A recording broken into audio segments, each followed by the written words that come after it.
Hello there.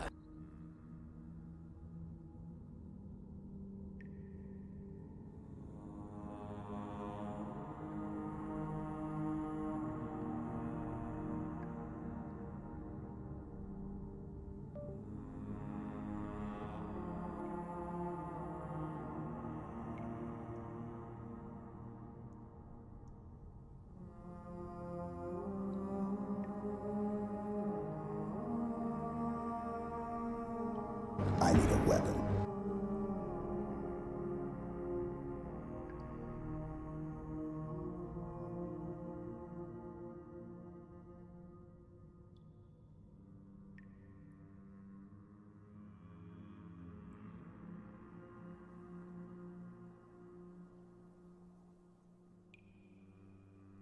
Just one more second, guys. I'm running just a minute late. I know you guys are excited. I had a delivery I had to get.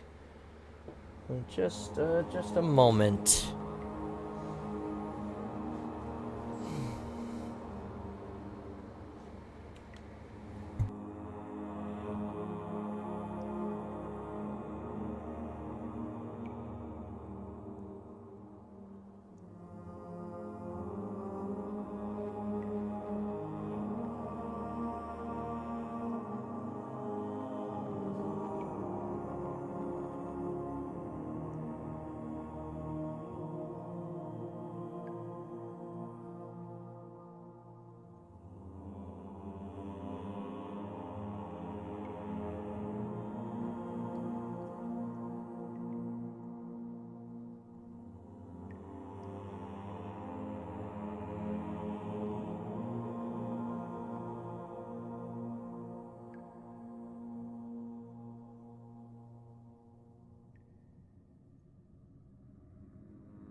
All right, here we are. We're back. Or, well, good morning, I should say. Let's go. Like that. Hey, guys, good morning. It's me, Spartan John. We're gonna get our,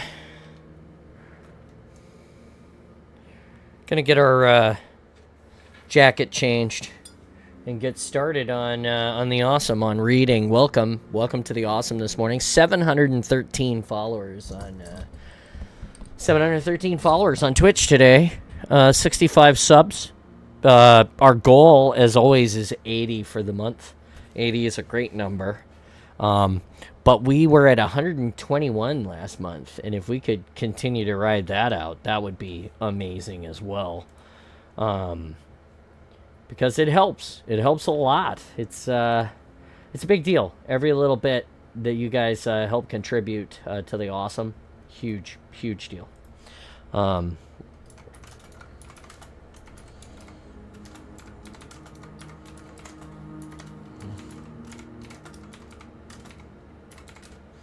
So yeah, one of them things.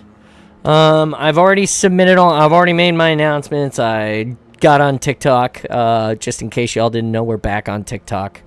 We're using that as our tool for making the stream better and all of that good stuff. The heart rate is at 0. We're not going to have it on at the moment because my watch is dead. I'm charging it. Yeah, it was like that. It's one of them days. I don't know why I have two jackets in here. I couldn't tell you. I actually can tell you. It's because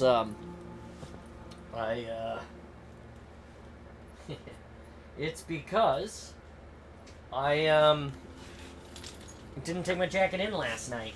Oh god. So tired. My back hurts. So the reason why it took me a minute, just letting you guys know while we're here opening up the stream and getting going, the reason why it took me a minute to get it all figured out this morning, why I was a little late, is because I was receiving a delivery. A friend of mine had ordered a Christmas present for us, and it's this. It just came today, so he dropped it off. He was like, it came yesterday. I made a special drive out just to get you. So it is my armor. Oh, come here. Weird. It is my armor, but it's a hoodie. It's too bad that the hood part doesn't turn into doesn't zip shut and have like all the little kid hoodies have the Spider-Man eyes, and you can like zip the hoodie up and then see through the eyes. That would be pretty cool. In any case, we're going to not wear the Spartan John jacket today in lieu of the Spartan John pullover. Oh, hold on a second. You don't want to break my glasses. In lieu of the Spartan John pullover hoodie armor, which may or may not make me look terrible. I hate hoodies. Hoodies are not my favorite. Here you go. Do I look very officially the chief now for you guys? I hope you enjoy it. Very chiefly today. It's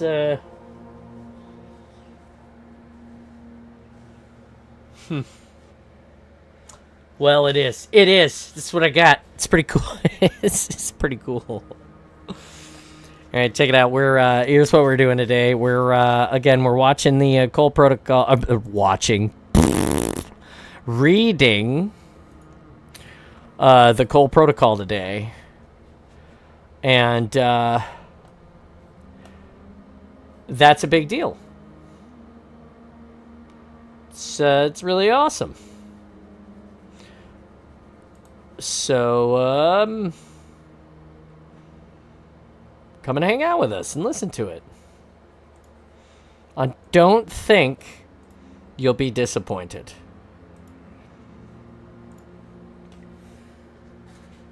Just what I would say. Oh, looking good. Yeah, it's cool. It's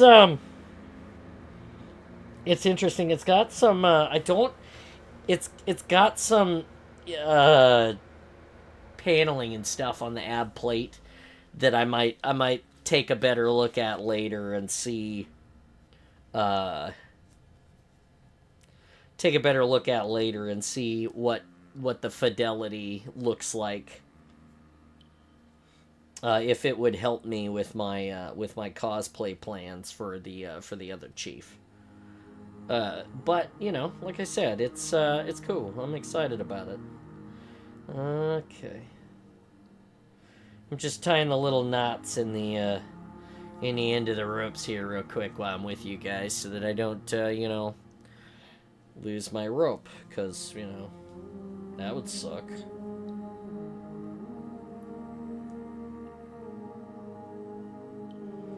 Hey, look at that. Okay, yeah, sweet. There we go. Yeah, there we go. All right, perfect. Sweetness. Perfect. All right, we're good. And we've got our Book Daddy cup. Looking good. There's a what? What is there? I don't see. What is there?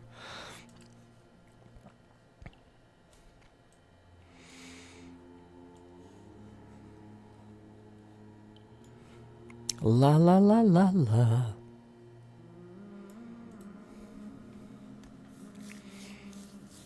Okay. Well, anyway, that's what we got. This is where we're at. Again, I'm Spartan John. Thanks for being part of the awesome with us. I forgot to finish telling you the numbers. That's like a hugely important part of the NES is the numbers. 116 subs this morning on YouTube. Thank you, YouTubers, for being part of the awesome with us. Can't say thank you enough about it. You guys are amazing. And of course, again, 713 on Twitch. There's a lot of custom t-shirt clothes printers out there. that make custom garments. Yeah, that's true. Yeah, I don't know where he got this one. He said he got it through Amazon. It's pretty cool. The colors, I think that they made some interesting color choices in some places.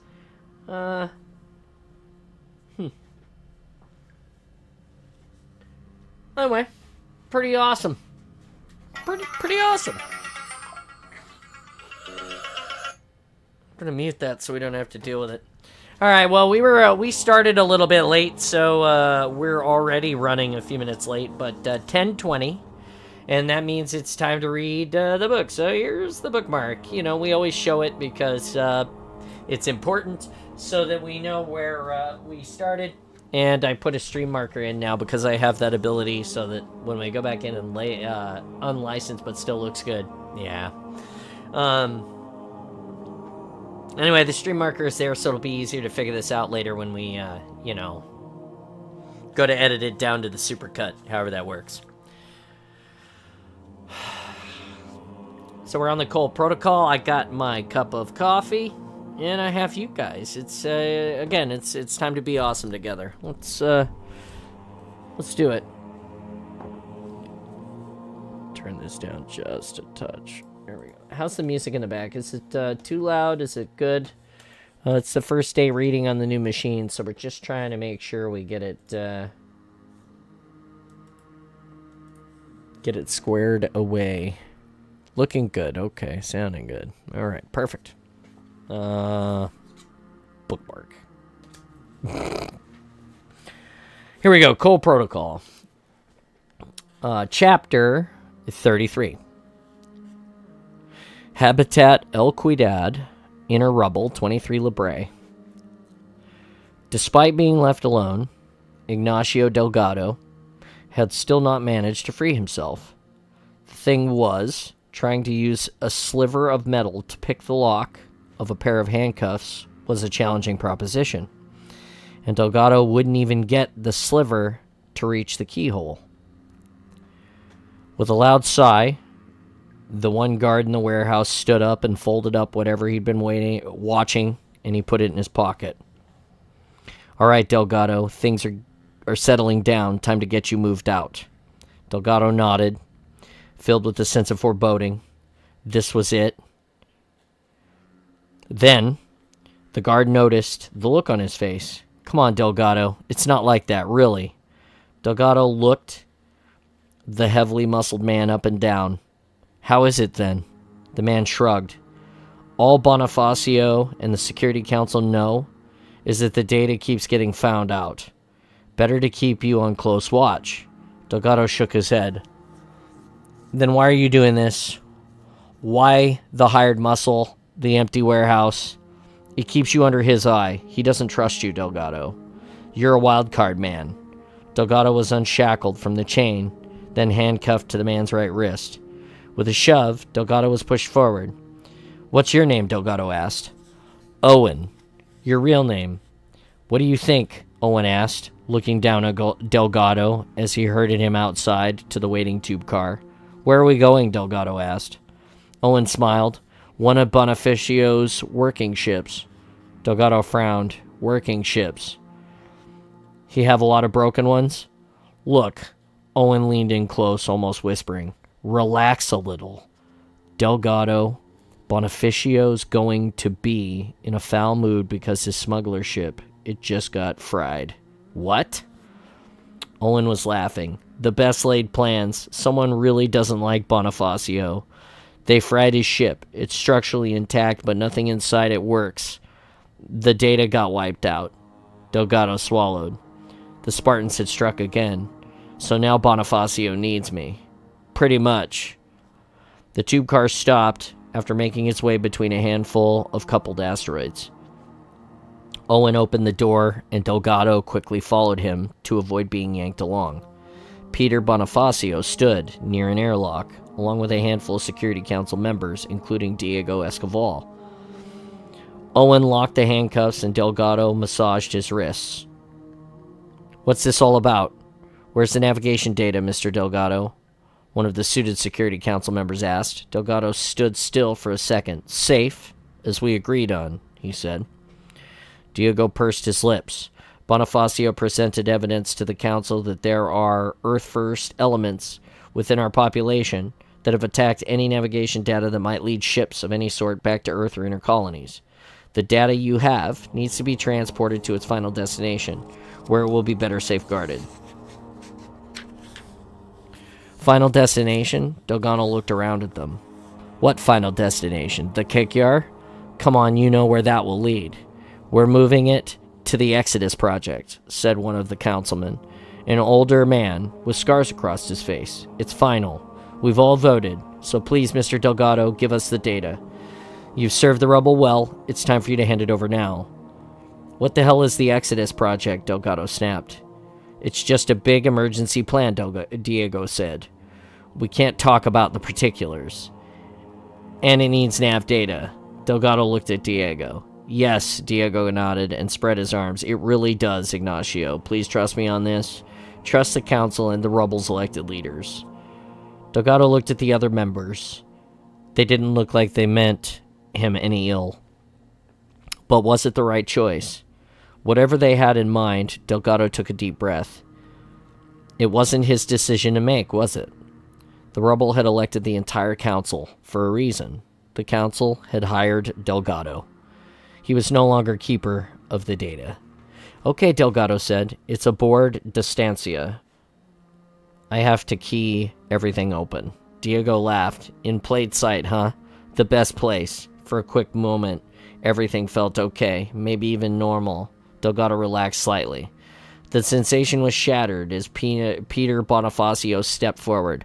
I'll take him over to Distancia, then meet the rest of you at Exodus. The Distancia only has a light guard on it. It's an easy target. My guards aren't just rebel defense volunteers. They have actual fighting experience.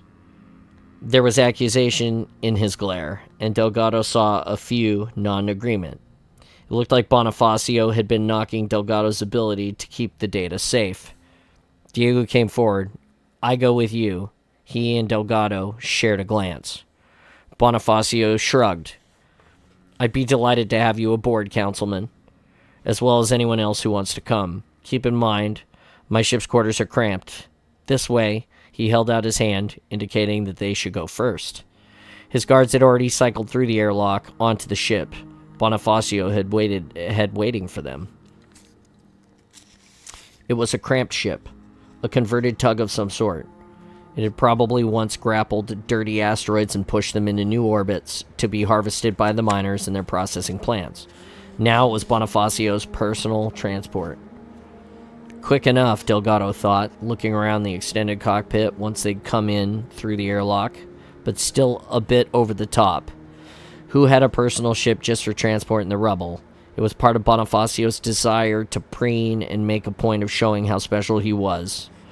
Bonifacio got inside, gave the order to leave, and turned to Delgado. In a darkly lit cockpit, he looked bird-like, his eyes pools of beady darkness. Someone fried my ship. Everything electrical was shorted, and several good men guarding it are dead. That costs a lot. I'm sorry to hear that, Delgado said, eyeing the three large guards now surrounding him in the tiny cockpit. Diego chuckled, and Bonifacio turned to him. This amuses you? The future of the rebel is laughable. I'm working hard to make sure that we have a future despite your meddling. A future? Diego shook his head. You're full of shit, Bonifacio. You care about future profits, not the future. Yeah, Bonifacio reached into his pocket, hands trembling slightly, face red. Were you all so high and mighty when the Covenant first came? Tell Delgado the real story, and how you all, in your democratic glory, turned to one person when it came to a head. Diego didn't say anything. Bonifacio shook his head and pulled out a Sweet Williams. He pointed the cigar at Diego. They tell you how the Kikyar contact really happened? I'll bet not, because it doesn't make those men look good. He lit the cigar and drew a long pull, then laughed, cigar smoke puffing out of his mouth.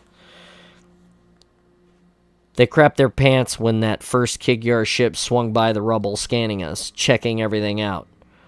Wanted to know what to do, attack it, or try to pack up and run to some other part of the system. And if attack, how? But they were taking so long to deliberate, I did something else. I hailed it, and I offered to trade. Sent them a manifest of everything I could imagine we had in storage. I explained we weren't the UNSC, and that we hated them. That we were the rebels. Because really, even other species have to know about trade, right?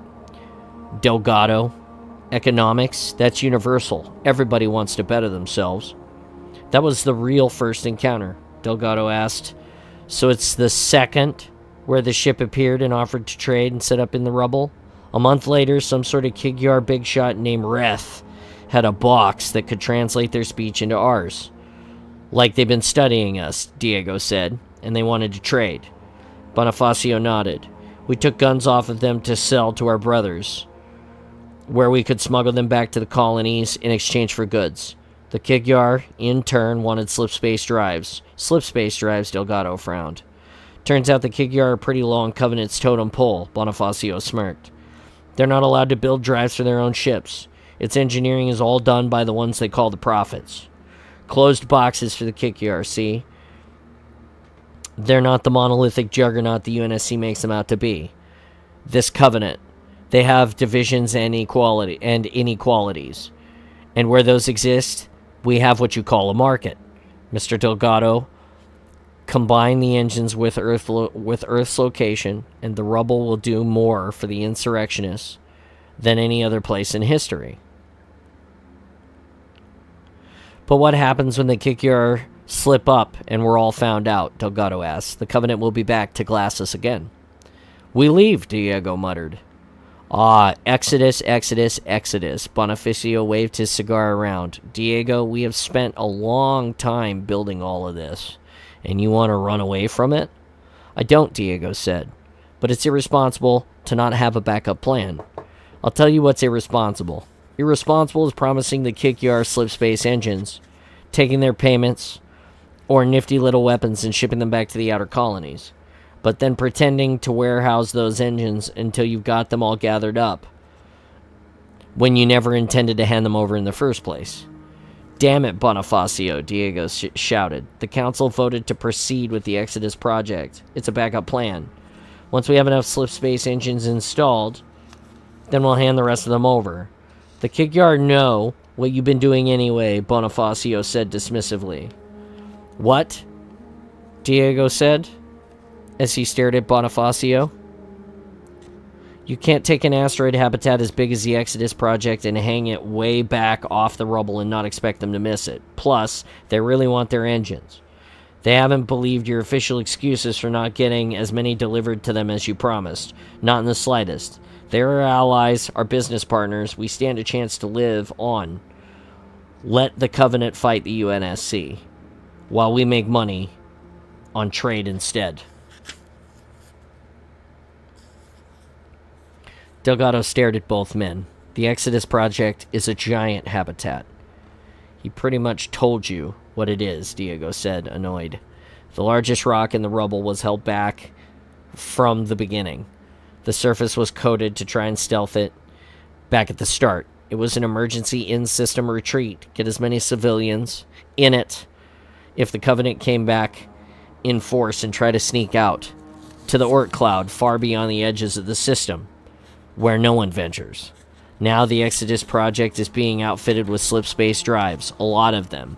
The idea is not to hide in the system, but to head out away from the UNSC and the Covenant. Just get into slipspace and just keep going until we're well away from all of this. That's audacious, Delgado said. How many citizens can it hold? It's big, Diego said. Big enough for 1 million people. And you've hidden it away all this time? Delgado couldn't believe it. In the rubble, where everything was voted on, the Security Council had pulled off something significant, a major secret. The tug fired a series of thrusters, bursts, and slammed into a docking collar. Bonifacio grabbed Diego by the shoulders. Look, Diego, I know you, and I don't exactly agree on everything, but I'm a council member, just like you. I want to see the rubble continue to prosper. I'm not your enemy. You know that, right? I know, Diego said, and I'm sorry. I want the data on Exodus protected, but not out here in the rubble where people are attacking it. Whoever the hell is that doing it, understand? Diego nodded. Good. Bonifacio pulled Diego tighter. Now tell Delgado here to let us onto the ship so we can get it and do our duties. Diego looked at Delgado. Give him what he needs. Delgado bit his lip. You sure about this? Yeah, Diego sounded subdued. It'll be okay. And we need to talk to you about the Exodus project. You can't repeat any of that to anyone. I can keep a secret, Delgado said as the airlock doors opened. And Diego laughed. I know, after this, we'll make everything right for you. You took shots for us. They can't forget that. They trudged out from Bonifacio's tug and across the tube to a set of quiet docks that Delgado had chosen. The rock ceiling sloped 15 feet overhead, and only 4 or 5 docking collars led into the small chamber, as it was an old mining depot. Delgado crossed the silent chamber to the airlock where Distancia was docked. They all crowded into the airlock and cycled through and in. Delgado took a deep breath, pulling in the smell of metal, oil, and sweat. Distancia had once hauled miners out of Madrigal orbit across the system to the rubble. Now, she ferried cargo in and around the rubble, from one end to the other, quicker than tube cars, and he didn't have to route through each habitat pausing for traffic. It felt good to be back aboard. Maybe if Bonifacio was telling the truth, and he was really just a Maverick Security Council member, then Delgado could just go back to ferrying ships and things around the rubble. Like before, Diego had called, talking about the disappearing navigation data, and asking him if he'd take on hiding it for the Council, as he knew the rubble the best, and he was the only person Diego personally trusted. Going back to ferrying sounded good, Delgado thought, as he walked the small group over to the safe hidden under the floor gates of the tiny kitchen on the ship, halfway toward the cockpit. It opened to his fingerprint, and Delgado pulled out an oval container of hard plastic that held a chip out. He offered it to Diego. Bonifacio reached out a hand, and Diego shook his head. I think I'll be the one who keeps it on his person until we get it to Exodus. I was afraid you'd say that, Bonifacio said. Delgado turned around eye to eye with the barrel of a very large pistol in Bonifacio's hand. Hand it over to me, Delgado. Diego swore and was hit in the ribs with one of Bonifacio's men. By one of his men, I'm sorry. Diego swore and was hit in the ribs by one of Bonifacio's men. Thank you. Bonifacio took the navigation data away from him. Thank you very much, Delgado. I'd hoped to just take it and promise to meet you two aboard the Exodus and never show, but Diego had second thoughts. You're rubbing off on him. Either way, Reth is really, really going to appreciate this. The Kikyar named Reth... Chapter 34. Medicis Orbit. 23 Libre. The Kikyar named Reth screamed, a primal roar of pain and horror that echoed throughout the corridors of the ship, all the way up to the cockpit, where Thel sat, poring over Kikyar estimates of human strength in the rubble. Zar stood up, but Thel held up a hand. I ordered Saul not to do this. I will go. For a moment, Zar remained up. Then he folded back down into his chair. What? This is my concern, Zar. Thel walked out of the cockpit past the Ungoi clustered in the halls. They chattered nervously and cleared a path for Thel as he strode by. Thel walked to Reth's cell. The Kigyar had been strapped to the wall, his arms and legs splayed out in a large X by strong straps. On the other side of the energy bars, Sal stood in front of the Kigyar. As he leaned forward, the horrendous screams began again. Why are you really here in this system? Saul bellowed. What do you seek to gain? Reth spit purple blood and screamed. Thel shut off the containment system and stepped into the alcove. Has he said anything now to justify continuing this interrogation? Maybe something different? Thel asked softly. Saul spun around, turning off his energy sword. Purple blood stained the hilt and his hand and dripped from his fingers. No, Honor, he has not. He's sticking to his story that the Hierarch commands him to have done all of this. Have you forgotten your orders then? Thel stared Saul straight in the eye, neck bared, as if daring Sal to try for it. Sal backed away from the implicit challenge of confidence, moving closer to the wall. Reth gurgled in the background. I want to break him of his heresy, Sal said. What he's saying cannot be true. It's a poor soldier who insists on seeing things not as they are, but as he wants them to be. One day reality hits, and his illusion fails him, and he dies stupidly. What honor is there in that? Thel stepped closer to Saul, cornering him, dominating his space. Saul straightened. But if the Kikyar is right, then one prophet ordered him to come here and do this, and another ordered us to come here and... It's not up to us to pick apart what the prophets may or may not have ordered, Saul. It is also not up to you to decide what orders of mine to follow. Thel patted his waist, where his own energy sword was clipped, and kept his eyes locked on Saul, who finally looked toward the ground. I have failed you, Honor, Saul said. You have, Thel sighed. I have lost nobility. I will do what is right. Saul's energy sword flared into being. You will not take your life, Thel said. You will scar your forearms with the mark of disobedience. Saul closed his eyes and shivered. Please. It is an order. Thel stood up straight and high over Saul. Now leave. Saul walked out of the cell, with his head low from shame. Thel walked over to the slab of a bed and sat on it facing Reth. Sangheli are insane, Reth hissed. What is the mark of disobedience? He will use his energy sword to burn marks into the skin of his arms, crossing lines all up and down, where all can see and know him for what he is. It is shameful. Death is perverted. But for now, I need all of my fighters. He can kill himself later, and we will destroy the body, so this lineage will not suffer, if he performs well in battle. Reth shook his head. Sangheli, we are strong, Kigyar. That is why we sit at the right hand of the prophets. Reth laughed. One day that shall pass. Not as long as we remain strong, Thel stood. But Saul's worries do trouble me. You still claim that the prophets of truth sent you here. Again Reth laughed. You should worry. I speak the truth. And it was truth who sent me here. He doesn't believe that the prophet of regret has come even close to the human homeworld. Thel leaned closer. But this here is not the human homeworld, Reth blinked, focusing his memories. When that Kigyar ship took back recordings of these human beings begging for trade for their lives, Truth realized he had found a way to easily find the core of the infestation. These heretical weapons, Thel said. Humans have rebels among them, something Truth wants to use. The weapons are traceable. We could map the entire human population if we get these rebels to smuggle back enough of them. Sadly, the humans have a new directive that has killed the opportunity. They destroy data on the ships before they are captured. Yes, Thel said. But we have a chance to get the location of their homeworld from them here.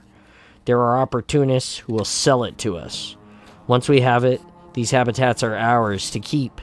The prophets promised us. The Kigyar will hold a special place then. Truth has promised us. Thel shook his head. The Sangheli will remain by the side of the prophets. You are too arrogant, Reth spat. The Geralhanai betrayed you. We are given this special mission by the prophet of truth. Both seek to minimize your kind. You have dominated things for far too long. We're in the midst of a holy war with humans, Thel hissed. That is not the time for such things. But it is, Reth said. We will use our Ungoi army from Metesit to destroy the humans here once we have the data that leads us to their home world, and we will be favored in the prophet's eyes, not you, Sangheli. You are an obvious creature. Thel broke the straps around the Kigyar and freed him. When we hand over the humans, we will be honored. The prophets will look kindly on us in the final journey. Reth staggered over to the bunk and lay down.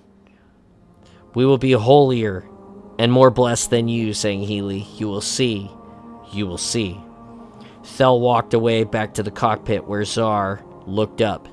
He overheard the entire exchange. Do you believe him? Zar asked. I think Reth believes what Reth is saying. Thel sat down, suddenly tired.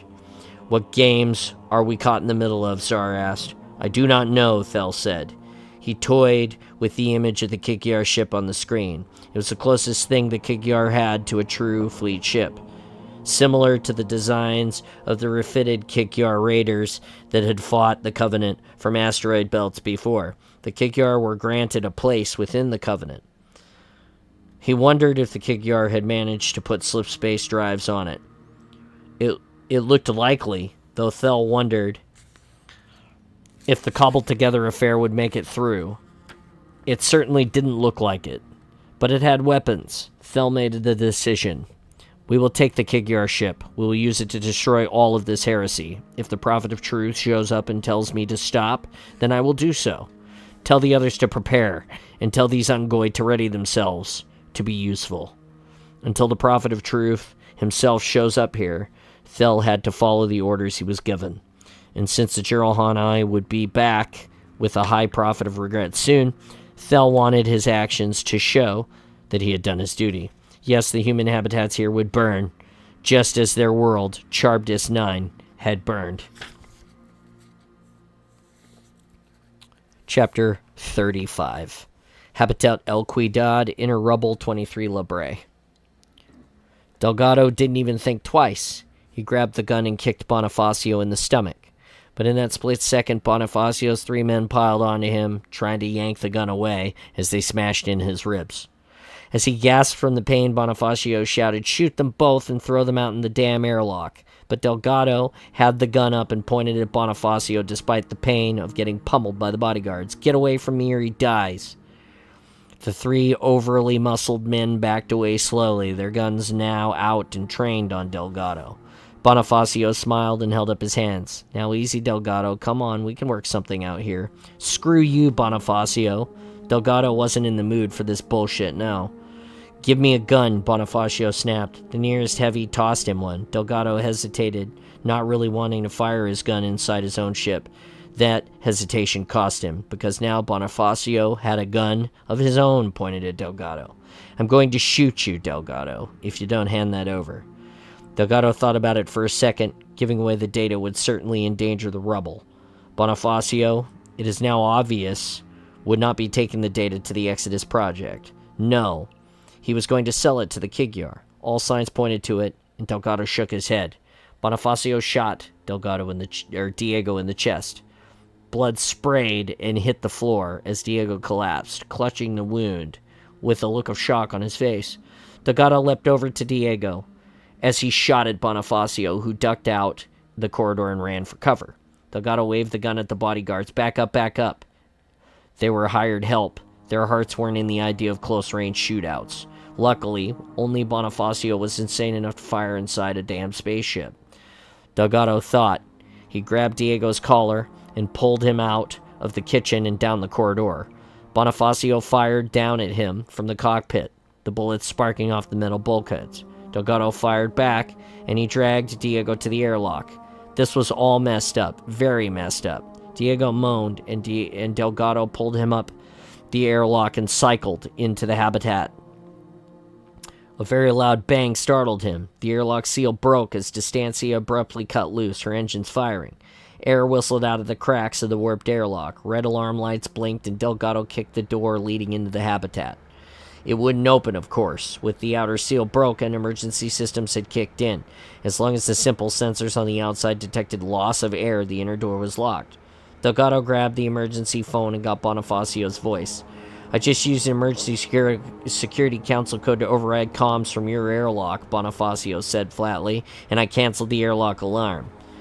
The strobing lights shut off. It would look like a false trigger. A mechanic would be sent out at his leisure instead of an emergency crew. "You bastard." "Goodbye, Mr. Delgado. Go to hell, Bonifacio." Delgado slammed the phone against the wall until it broke. Bonifacio had killed him. Almost as good as a bullet, Delgado thought. He sat down next to Diego, holding his hand to his chest. Diego stared up at the ceiling, his breathing irregular now and gasping. "I'm sorry, Diego," Delgado said, looking down at his old friend. Diego bubbled blood up from his mouth, but said nothing. Delgado closed his eyes and bit his lip. Already the air seemed to be getting thinner. Delgado lay down, breathing shallowly. Then he reached down to his right shoe and tugged out a small beacon Adriana had given him. Delgado opened the case and pressed the red switch, and a small green light flickered on and started to pulsate. He closed his eyes, and he waited. Chapter 36. Metisit Orbit 23 Labray. Reth lay curled up on the uncomfortable slab, thinking about the warmth of closeness of a Kigyar nest and how far away such things were from him at the moment. He hurt everywhere, thanks to his treatment by the Sangheili. Oh, they'd pay for this. Reth followed the orders of the Prophet. Who were they to treat him so cruelly? The Sangheili thought they were lords of it all, but they were just thugs, Reth thought. Little different from the Geralhani and their violent approaches to everything in this world. Soon the prophets would listen to all the Kigyar, Reth thought. Reth was here, working to find out the secrets of the human home world. It would have been his already if not for Sangheili meddling. Ungoy, Reth carefully got off the bench, his limbs protesting, his steps dizzy. The Sangheili would have to go. Things were so close to being finished. Soon his human agents would have the location of Earth for him.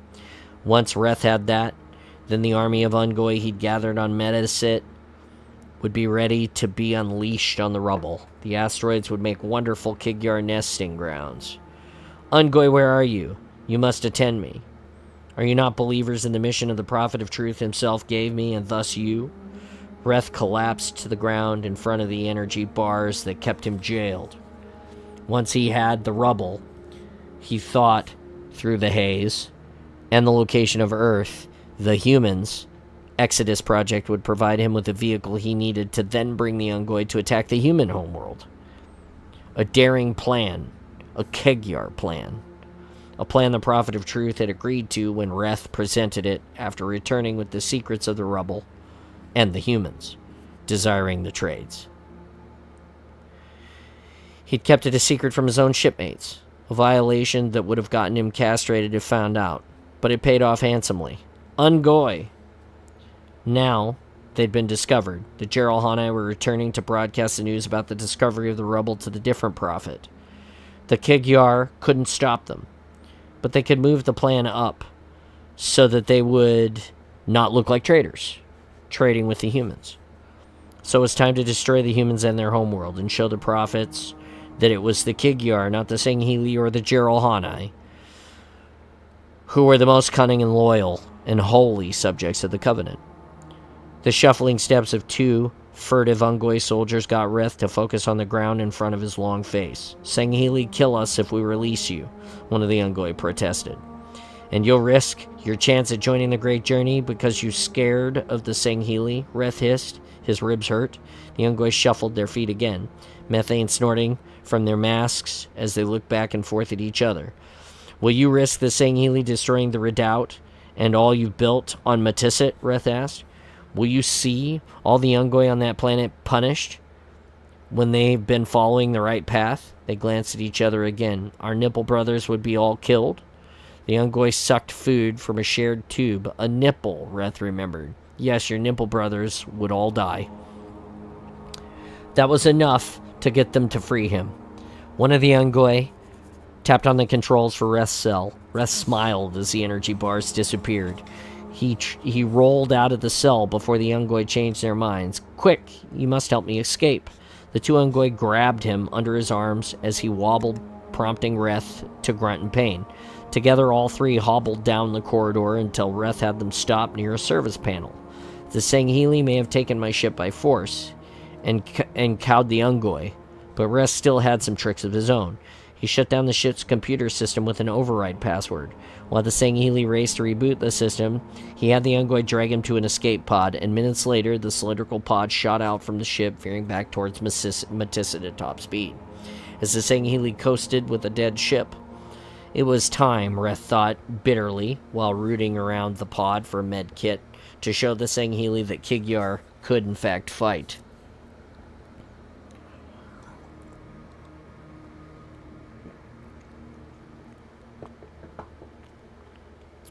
Chapter 37. The Rubble, 23 Labray. Mike flew the Petya through the rubble, flipping the ship end over end for sudden deceleration and weaving his way around docking tubes and asteroids. In the confines of the airlock braced against Mike's radical maneuvers, Jai swore. I didn't see why I'm in the airlock for the quick rescue, Adriana. He's your pet insurrectionist. Shove it, Adriana muttered over the suit's radio. Jai stiffened. Is that how you talk to Rank? When Rank stops whining, I'll modify my behavior, Adriana said. Besides, I need to be in the medical bay in case Delgado is hurt. So we're trusting an insurrectionist AI and rushing to help an insurrectionist. You see anything wrong with this, Jai asked. Another voice crackled in his ear. The AI Juliana, technically the rubble, is a collection of people with many different backgrounds. Only a small percentage of them are actually insurrectionists, as you understand it. Can it, Jai muttered. As Mike flipped the ship again, making his stomach lurch, Mike fired the engines to dodge the docking tubes. Anything new about Delgado? The airlock the signal emanated from is still throwing me error codes from the broken seal, Juliana reported.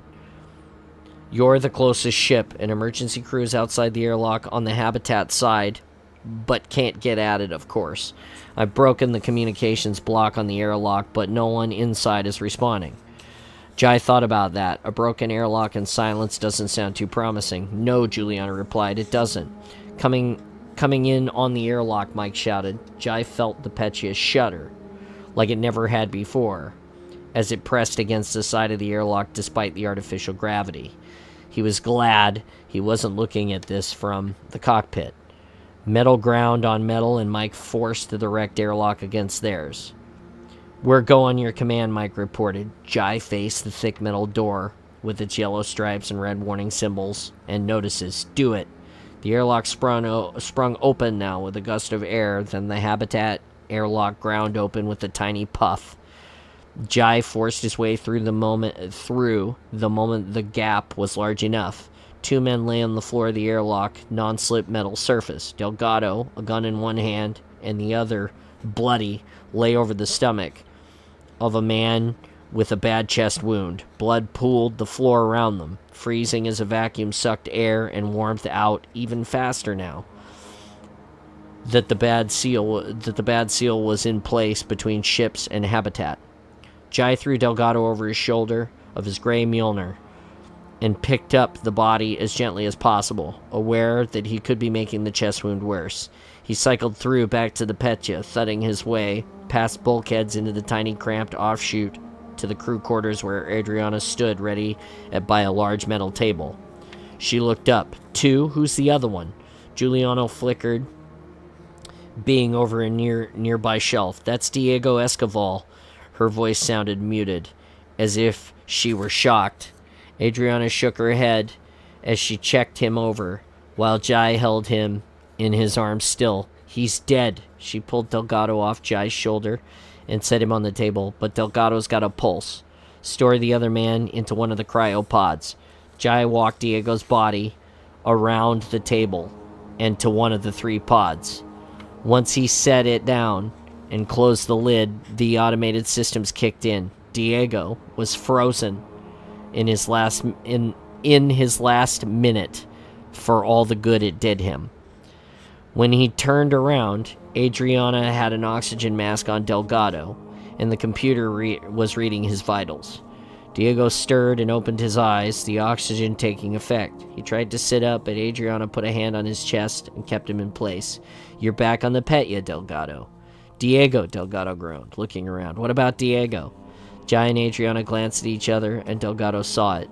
He seemed to fall back in on himself, shaking his head and looking off into the distance. Damn that bastard.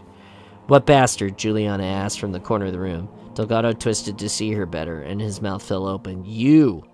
Warring emotions crossed his face. Jai figured the man had wondered if the AI was not to be trusted, but that the revelation still caught Delgado off guard. You, me, Juliana grinned. The hologram folded its arms. What happened, Delgado? Bonifacio happened. Delgado all but spit the name out. He took Distancia. He also shot Diego. Delgado bit his lip and slowly sat, holding his knees to do it with a grunt. I knew Bonifacio was a sketchy man. I've watched him smuggle things into the rubble. I know of 10 different caches he uses. He's definitely running those Covenant guns to the colonies. He campaigned hard for the Security Council spot, Juliana said as Adriana and Jai watched the exchange. But to do this, Delgado looked at the AI. We have to catch him. He's not even trying to run, Juliana said. Your ship is slowly coasting through the rubble. Bonifacio thinks I'm dead. He thinks he's taking his time, so he doesn't alarm anyone. The group looked at each other, and Delgado caught the glances. He raised his voice. Oh, come on. I would not have done this. Why the hell would I risk my life to break an airlock? And do you think I shot Maria's brother? Really? Jai tapped the table. Juliana, he makes a good point. Delgado turned around to him. And since when are you, the Rebels AI, all working together? When the hell did that start? When the Jackals started getting too close to the data, Jai said, staring Delgado down. Juliana was quiet, her eyes closed. Okay, Delgado, I think you're right, we have big problems. She opened her eyes to look at the three people staring back at her, and the equation streaming across her holographic body suddenly flashed bright red. Kigyar ships are withdrawing all throughout the rubble. They're en route for Matisset. You told us Jackals were up to something, like an invasion. Could this be it, Jai said. Their encryption is good, I can't break it just yet. But communications traffic is up, and that can tell me something. I've never seen activity like this, Delgado says. Bonifacio is stealing the data, and this is happening at the same time as the largest movement of Kigyar ships we've seen since they first started arriving to make the presence of the rubble. It has to be related. Damn, Delgado said. We were right. All they wanted was the data. They're making a move now, right? Juliana continued. Distancia is moving in the direction of her flight plan indicated, but could make a break for it at any moment, that it gets clear of the rubble, to wherever the Kigyar want it to go. We have to get it and stop Bonifacio, and prepare for whatever it is the Kigyar are up to. Jai nodded. Our first priority is Bonifacio. They have to focus on that. That was Grey Team's mission. Adriana met his eye, then nodded, and she agreed. Once we have that secured, Juliana, you have our assistance. The AI had her eyes closed again, planning running through the millions of threads spread all throughout the rubble in a way no human could. But she was an AI close to rampancy. Jai wondered how much they should follow her plan.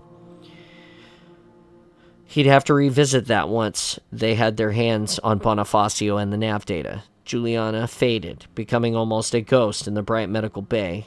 Then she appeared again. Okay, she almost whispered. I can pass the fix I have on Distancia on to you, but I'm going to need some of you to help me.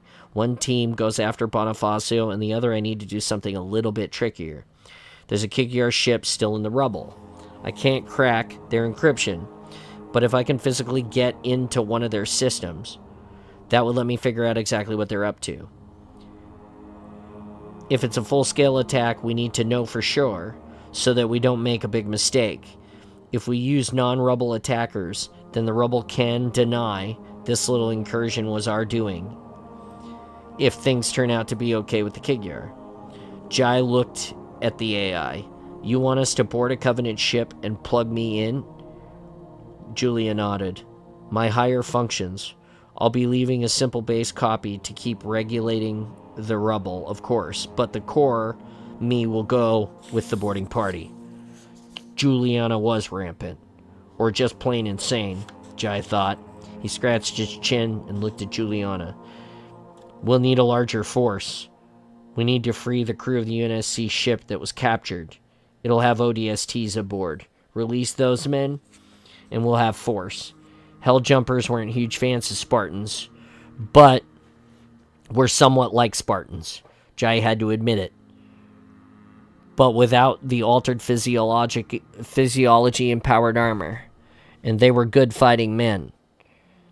He was sure he could get them to storm a Jackal ship. It was the sort of thing ODSTs would enjoy doing. I'm not the ruler of the rubble, she said. Only the council can release them. Besides, most of the people are tagged with locators. People will notice if they start trooping out to help us. Do all of them have locators? Adriana asked. Juliana smiled. Not all. The ones who refuse to become rubble citizens don't. Then we can use some of them, Jai said.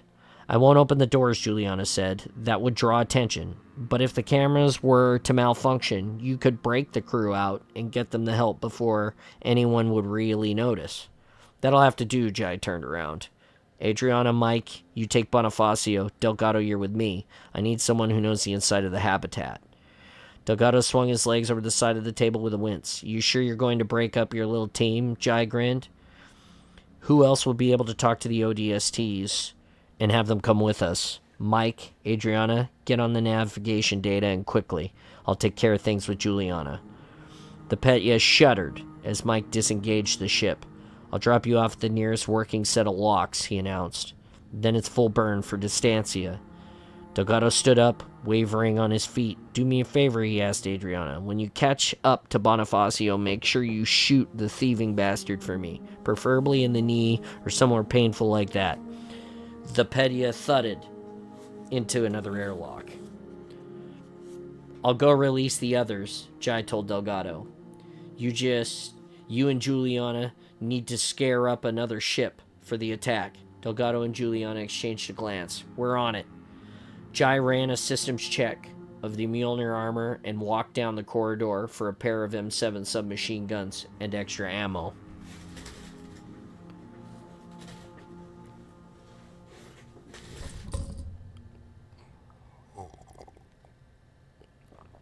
Chapter 38.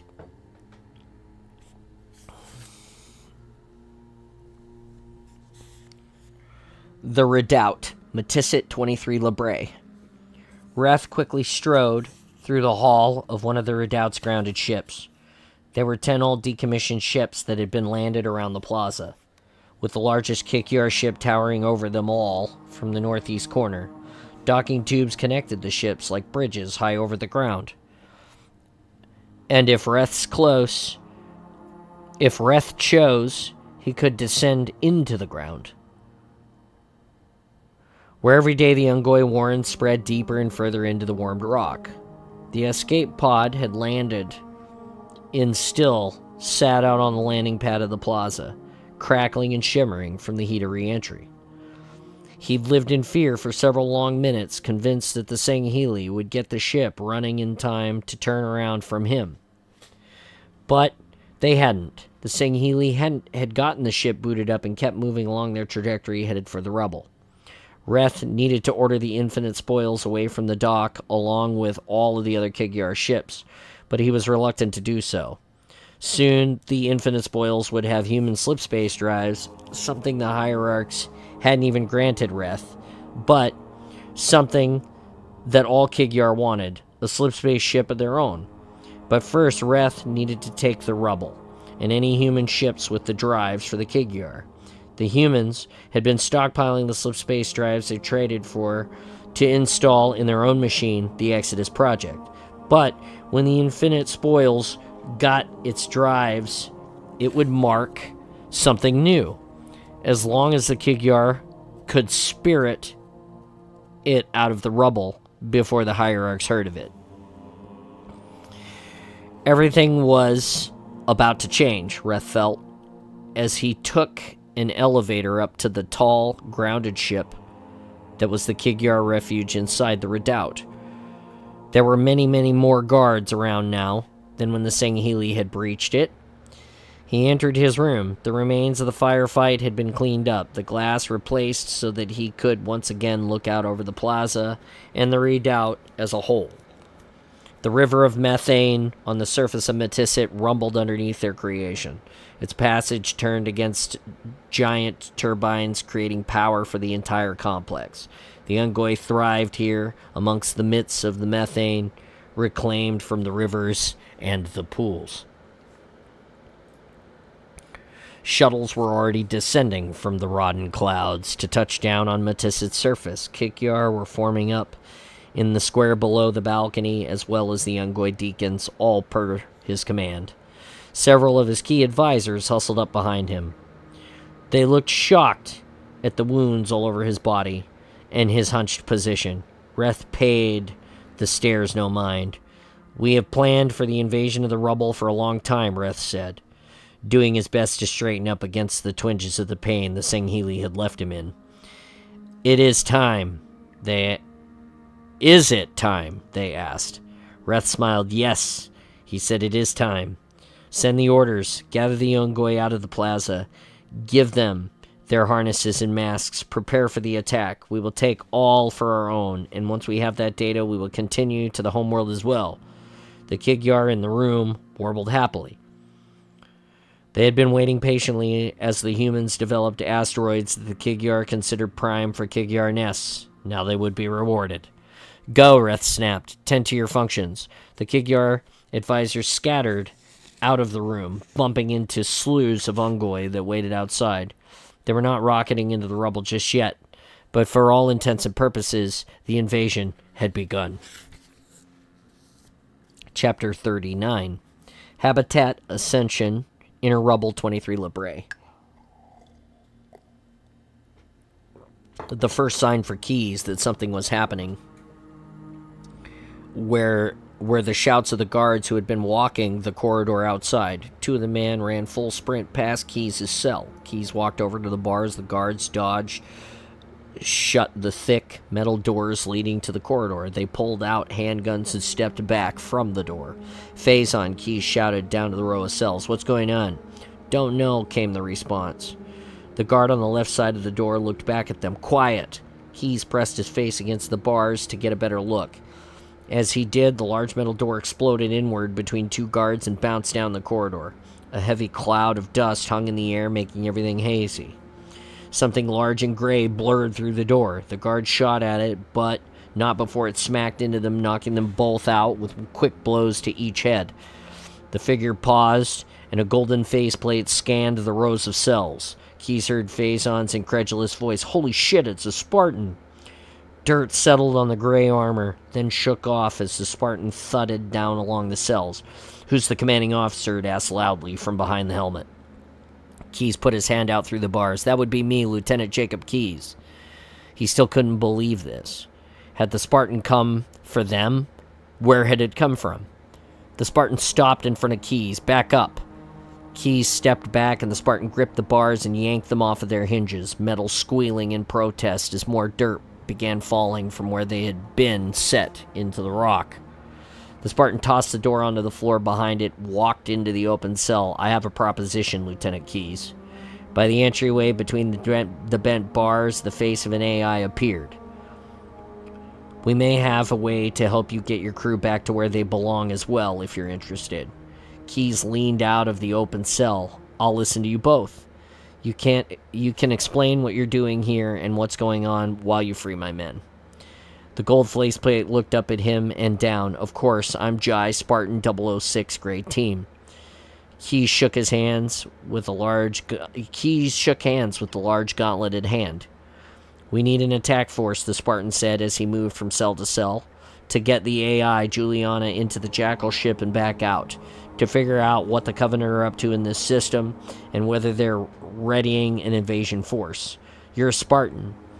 You tried going after the ship already? The gold face plate shifted.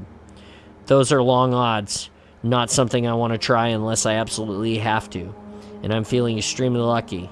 Fair enough, Keys said. You said you could get my crew out? A few more mangled bars clattered to the ground. Phazon and his ODSTs had rifled through the pockets of the guards for key cards. Now they all moved door to door, unlocking the cells.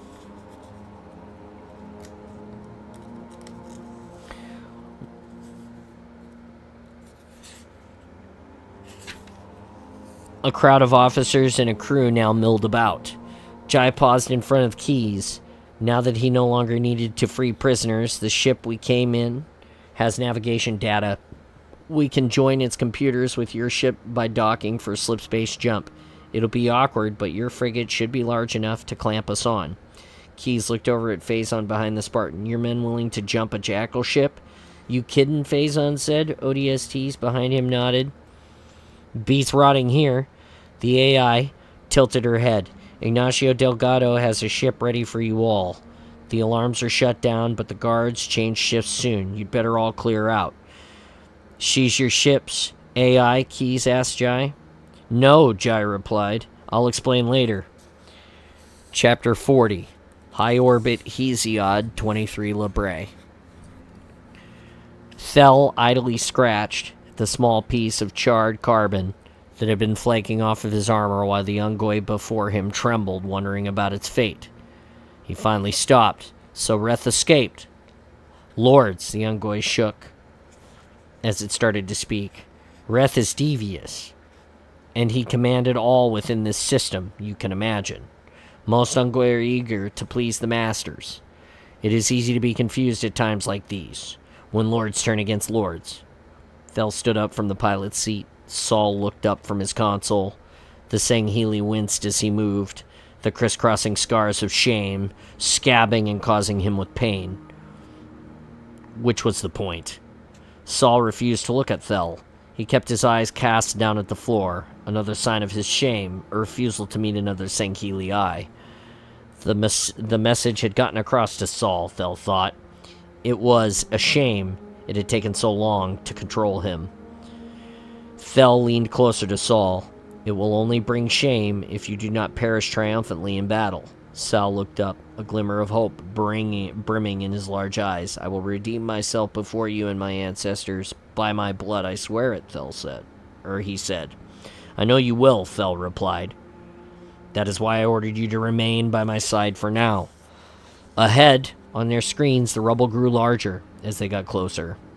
I want you to lead the charge on that Kigyar ship, Thel said. The Infinite Spoils. It is powerful enough and large enough for what I have in mind. I'll destroy anything in our way, Saul said. Good. Thel returned to the shaking Ungoi. And you? Will your soldiers do their job by the prophets, or will they risk the chance of damnation by disobeying? Sirs, they will fight. They have seen the error in their ways, it said. Then you will follow close behind Saul, Thel said. Saul, get weapons for yourself and the Ungoi. My honor, Saul said, and left to go equip himself. Zar, still in the cockpit, scratched a mandible. You think the Ungoi will really fight hard to take the ship? Do they ever really fight hard, Thel wondered. I just needed them to cause confusion while we do what needs to be done. With the ship, we can destroy this rubble and get things moving back in the direction they're supposed to be moving. Zar nodded.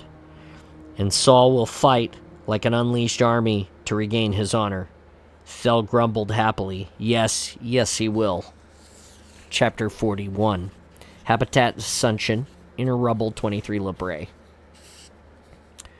Delgado ached all over. His throat felt like someone had taken steel wool and shoved it down into his stomach.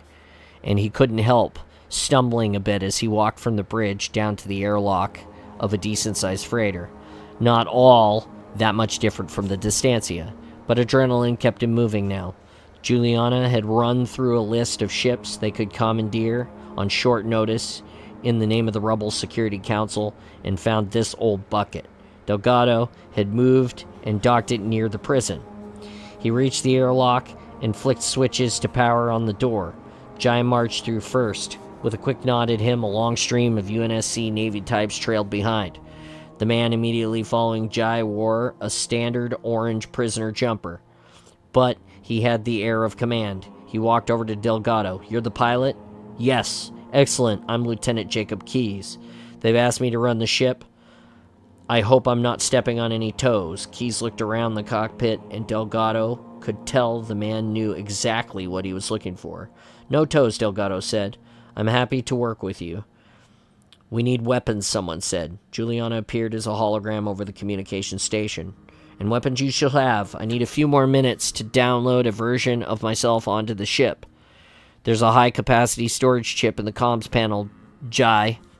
Delgado, when we get to the Kigyar ship, you'll need to get that into the ship and plug me in. It looked like some 50 people had invaded the freighter now. Keyes looked around. The bucket have a name? Delgado looked at Juliana. The Mighty Sparrow, the AI reported. And no, I have no idea why. I'm downloaded now, though. Time to disconnect.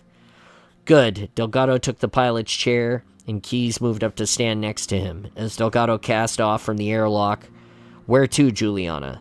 Habitat Greenworthy for the weapons, the AI replied. We looked around who looked around at the cockpit. So many determined men all around me. It's quite exhilarating. No one responded. Keyes cleared his throat as Delgado began moving the mighty Sparrow through the rubble towards Habitat Greenworthy. The trick will be approaching the Jackal ship. If they get their shields up, we'll be useless. By the way, do we have a name for the ship? The Infinite Spoils, Juliana muttered. One of the crew on deck, Dante Kirtley, who had seated himself near Juliana's image at comms, suggested a diversion. You asked about tricks, sir? We need to keep their eyes on something else while we're drift near. What can you offer us? Keyes asked Juliana. You said you controlled the rubble when you were catching up as we walked from the prison over to the ship. Juliana thought about it for a second. A very large industrial accident. I can cut loose one of the asteroids being mined. We can float it by their ship and give them a scare, but it won't hit. Excellent, Keyes said, folding his arms. Add a lot of debris. We'll use it for chaff. Consider it done, Juliana said, and because they built this Kikyar ship here in the rubble, we'll be able to dock with them. No need for suits. What about just attacking the dock they're attached to? Why a ship? An ODST asked. They have an airlock guarded, Juliana said. Of course, a few feints from the docks will also serve to keep them distracted. So I think it's a good idea to attack from the docks as well as via the ship. Now, they had a plan, Delgado thought. As crazy as it was, and they seemed to have a leader, because even Jai, hardened Spartan, though he was, deferred to Lieutenant Keyes and the command of the bridge. Chapter 42. Outer Rubble, Labray, 23. The Petya had been hunting down Distancia, without the other ship even aware that there was a cat-and-mouse game going on. Both were plain freighters, long ships with spars of cargo containers bolted to the main frames, but Petya had an advantage of being extraordinarily well armed. Inside the Petya, Adriana watched Mike lean over the controls with the air of a predator waiting in the bushes, patiently biding time before striking. He's edging out of the rubble, Mike whispered. That was all Adriana needed, enough toying about. Jai was getting ready to invade a Covenant ship while they were out here. They needed to move quickly to wrap this up and get back to support. All right, let's hit him. We're done playing hide-and-go ship, Mike smiled. Definitely. You hail them, I'll shoot them. Adriana looked at the screen, showing the trajectories. Shoot this jerk first, hit the engines. We're not playing games. We can't give him a chance to turn back and do the right thing. He already chose his fate back at the airlock. Yes, sir, Mike said. With a sudden grin, two distant thumps under his feet indicated missiles away. Twin rocket rails flared in front of the cockpit window as they sped ahead, and then slowly curved down. He seized them, Mike reported, as Distancia increased power to her engines to make the run. But the missiles closed the dark gap between the two ships and slammed into the rear of Distancia. Nice, Adriana said, looking at the debris trailing from the stern of the ship. Crippled in one shot, Mike leaned back. They're not going anywhere. Adriana hailed the stricken freighter. Distancia, this is Petya.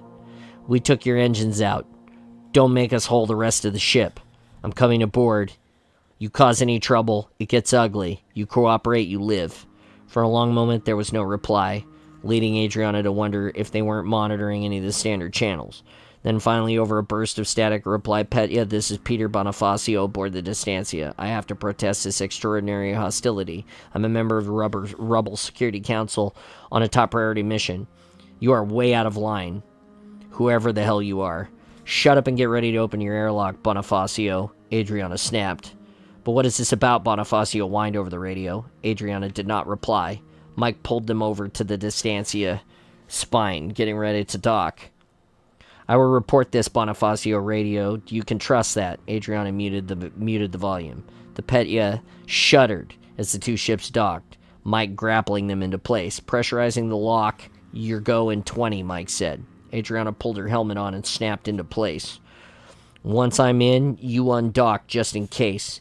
Hit them from a distance if it goes bad. You sure about that, Mike asked. Damn straight, I'll find a way off. 10 seconds to full pressure. Adriana turned and left the cockpit for the airlock. She flipped her battle rifle forward and stood in front of the door as the light of the airlock door flashed green and slid open. And Adriana walked through, wincing slightly, as it then slid closed after her. There was always a sense of finality in leaving the safety of a base ship like this, a sense of stepping off the edges of the metaphorical cliff of some sorts. And now she was free-falling her way into a new situation, a new set of variables, whatever was on the other side of the large metal door in front of her. But then, she liked the screaming flow of adrenaline coursing through her. She liked the adrenaline rush even back when she'd first showed up in Spartan training, staring with all the other kids at the instructors. She hadn't broken out with Jai because she wanted to escape. She'd done it for the fun, that feeling of stepping off the edge. The more dangerous, the more it felt like she was really someone. It beat the gray numbness of stillness and sameness. The world seemed to vibrate now as Adriana watched the outer door open, her rifle up, her vision expanding into a sort of hunting state. She burst through into the Distancia's airlock, where nothing waited for her but benches of metal gratings. The door closed behind her and the Petya disengaged with a loud thump as Mike cleared away. Adriana waited until Mike had time to get well clear, then banged on the inner airlock door. It opened, and 2 gunshots cracked into the armor over her ribs. Adriana grunted and rolled through the cracked door, firing back at the 2 men shooting her. Always take the offensive, she thought. Don't get backed into a corner. After dropping them, she moved back to the airlock for a moment and checked her armor. Just dings. But her ribs ached from taking the impact. "Hold on," a voice shouted. Not Bonifacio, another bodyguard of his. A handgun skittered down to stop in front of the airlock door. "I'm not going down like that. No way. I signed up to be a bodyguard. That's it. I'm unarmed. Now please don't shoot me." Adriana moved her back against the corner and glanced at the gun. "Who else is here?" "Just me. Bonifacio?" "He's in an escape pod," the bodyguard said. His voice quivered a bit. Adriana spun around the corner and marched up on the bodyguard, a slender man with a shaved head. He looked up at her, hands up near his chest to show he was unarmed. "What's your name?" Adriana asked. "Sean." What the hell are you?" The patch on his jumpsuit said S. Williams. "You catching this, Mike?" Adriana murmured, amused. "Any pod launch yet?" "No," came the answer. Adriana looked down at Sean. "Why hasn't he launched?" "Because you'll shoot him," the bodyguard said. "Tempting, huh?" Mike said. "So what's the game Bonifacio's playing then?" "He's hailing us," Mike said. "Put him through." Adriana sighed. Bonifacio's voice filled her helmet. "You're after the nav chip, right?" "Hand it over and I live." "Hand it over and you live, Bonifacio," Adriana said. "Maybe I heard what you did to my crew, soldier." Bonifacio spat the last word. "I'm not stupid enough to believe you'll just play nice once I hand the chip over." Adriana sighed. Now the man was getting seriously jittery and causing more problems. "Bonifacio, here's the deal. I'm leaving the data on board, but I'll tell you where it is once I've cleared the ship in my pod." "Oh, come on," Adriana said. "And then we have to find out that you lied and have the chip on you?" "We split the difference," Bonifacio said quickly. "Let me get far enough away in the pod that it would require some serious work for you to catch me. A good faith gesture that you're actually going to let me go. I'll get to that point and I'll tell you where the data is." "Let me think about it," Adriana replied and toggled her mic off. "Williams?" "Yes." "Did Bonifacio make a copy? And if you lie, don't imagine I won't make you pay for it." Williams shook his head. "No, he didn't think you were on to him until you shot the engines out." Adriana moved until her faceplate stopped an inch from Williams's nose. Looking at his reaction, she waited until he finally closed his eyes, satisfied. She flicked the radio mic back on. "All right, Bonifacio, you cut loose." "Mike, come on." "Adriana, you sure?" "Jai is about to storm that ship. Without us, we don't have time. We need to make a move quickly and get back." "Okay." He just shot clear. Adriana walked over and stood by the pilot's chair in the crippled ship and watched the tiny pod dwindle away on one of the monitors. The pinpoint flare of its exhaust finally winked out. Bonifacio's voice cracked. "It's taped above the edge of the airlock's lip, right where you entered," he laughed. Adriana ran down to the airlock. She felt along the top of the rim of the entrance delicately and found a chip where he said it was. She pulled it free and looked at it. It wasn't much more than a tiny, stubby, hardened wafer that sat in the palm of her hand. So much trouble over such a small thing, she thought, as she slid the chip into a hip pocket. Got it, Mike asked.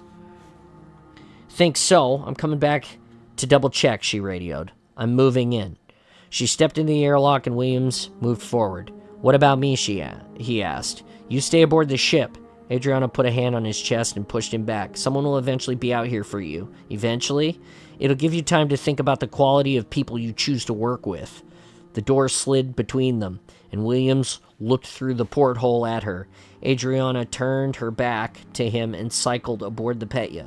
She walked forward to the cockpit and handed Mike the chip. He plugged it into the computer. It's good. Then let's get the hell out of here. Mike looked at the monitors tracking the escape pod. You sure you don't want to go after him? Adriana bit her lip. Let him rot in his pod. It's going to be a long journey. I don't imagine whoever he was working for is going to be happy. People like Bonifacio might believe the jackals are suddenly warm and fuzzy, but he's insane if he thinks that the Covenant is going soft. He's a dead man. He just doesn't know it yet. Let him go. Strap in then, Mike said. We're bugging out. The nearest chair groaned as Adriana sat in it. They'd reinforced the chairs to deal with the fully armored Spartans, but the chairs still protested at the immense weight. Then Mike spun Petya around and fired up the main engine, speeding them toward the jackal ship that Jai was going to be storming. She hoped they got there in time, because she would be a little disappointed if they missed all of the action.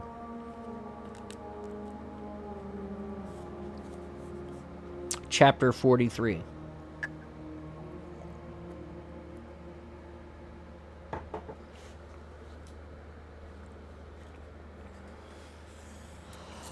Mighty Sparrow approaching Habitat Tiago, the rubble, 23 Libre. The freighter Mighty Sparrow drifted ever so slowly behind the protective bulk of a stray asteroid as Juliana reassured some very worried jackals that the asteroid would miss the infinite spoils. An industrial accident. A debris cloud of rock, water vapor, and metal shards all completed the messy illusion. On deck, a tense Lieutenant Keyes eyed the screens, watching so closely. Everyone in the cockpit was suited up, guns at their hips, ready for anything. He glanced over at Lee and Kirtley, who had both managed to integrate themselves into the crowded bridge, helping out where needed. You have the mass driver primed to shoot the shields out just in case this doesn't work, asked Juliana. Yes, but at that point, we have to assume that even the jackals won't believe that the attack on the ship was by escaped UNSC, if that comes into play. Keyes doubted they'd believe that this was the work of lone UNSC anyway, but Juliana wanted a door out in case they found no plans by the jackals for the rubble. Privately, Keyes felt the rubble should just assume the jackals had plans for invasion and first strike. Intrigue like this be damned. But it felt good to be back in action against the Covenant one way or another. Get ready then, Keyes muttered. They were close. The Kikyar ship mistress is relaxing. Her computers are showing the rock won't hit. She's yelling at me for being careless, Juliana reported. All teams go then, Keyes said. Now or never. Juliana's body flashed a sudden increase of the equations that decoratively flowed over it. Airlock assault teams are going 10, 9. He's turned to Delgado now. Fire it. The pilot triggered the thruster sequence, and the entire asteroid rolled them around to face the jackal ship. The thickest part of the cloud of debris lay between them and the ship now. As the Mighty Sparrow leapt across the several hundred feet, thrusters blazing. 4, 3, Juliana intoned. Brace for impact, Keyes shouted. 2, 1. They struck, and the Mighty Sparrow screeched and shivered as his hull smacked against the infinite spoils. ODSTs go for intrusion, Keyes ordered. Moving out. Faison reported via radio. The banging of an airlock door coming over the channels. I'll be adding support, the Spartan Jai reported. We're locked in. Very nice maneuvering, Delgado, Keyes said. Our hull is holding minor leaks. He let out breath he hadn't realized he'd been holding. Juliana cleared her throat. The Kikyar shipmaster is complaining that we are deceitful, cowardly liars. Keyes chuckled. I take it she figured out she's under attack.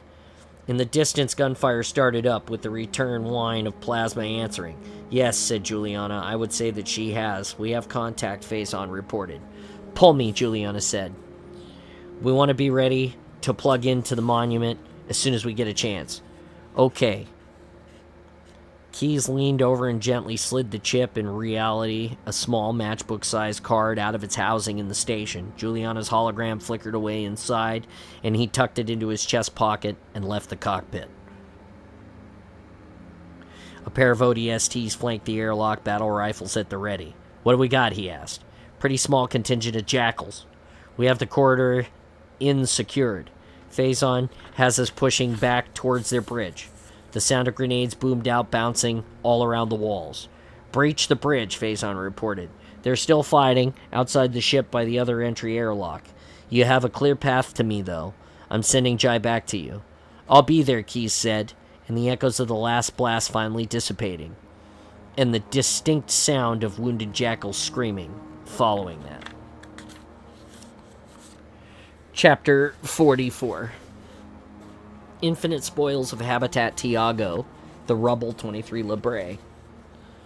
Jai whipped out his submachine gun and peered around the cloud of smoke and the grenades left behind. Jackals lay dropped everywhere on the bridge, thrown clear of the explosions.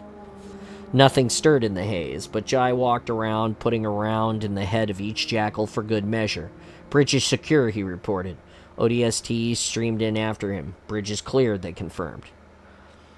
They had plowed through the jackals quickly on their way up to the bridge. Jai running in front, 5 jackals unable to hide behind the energy shields had died in the corridors.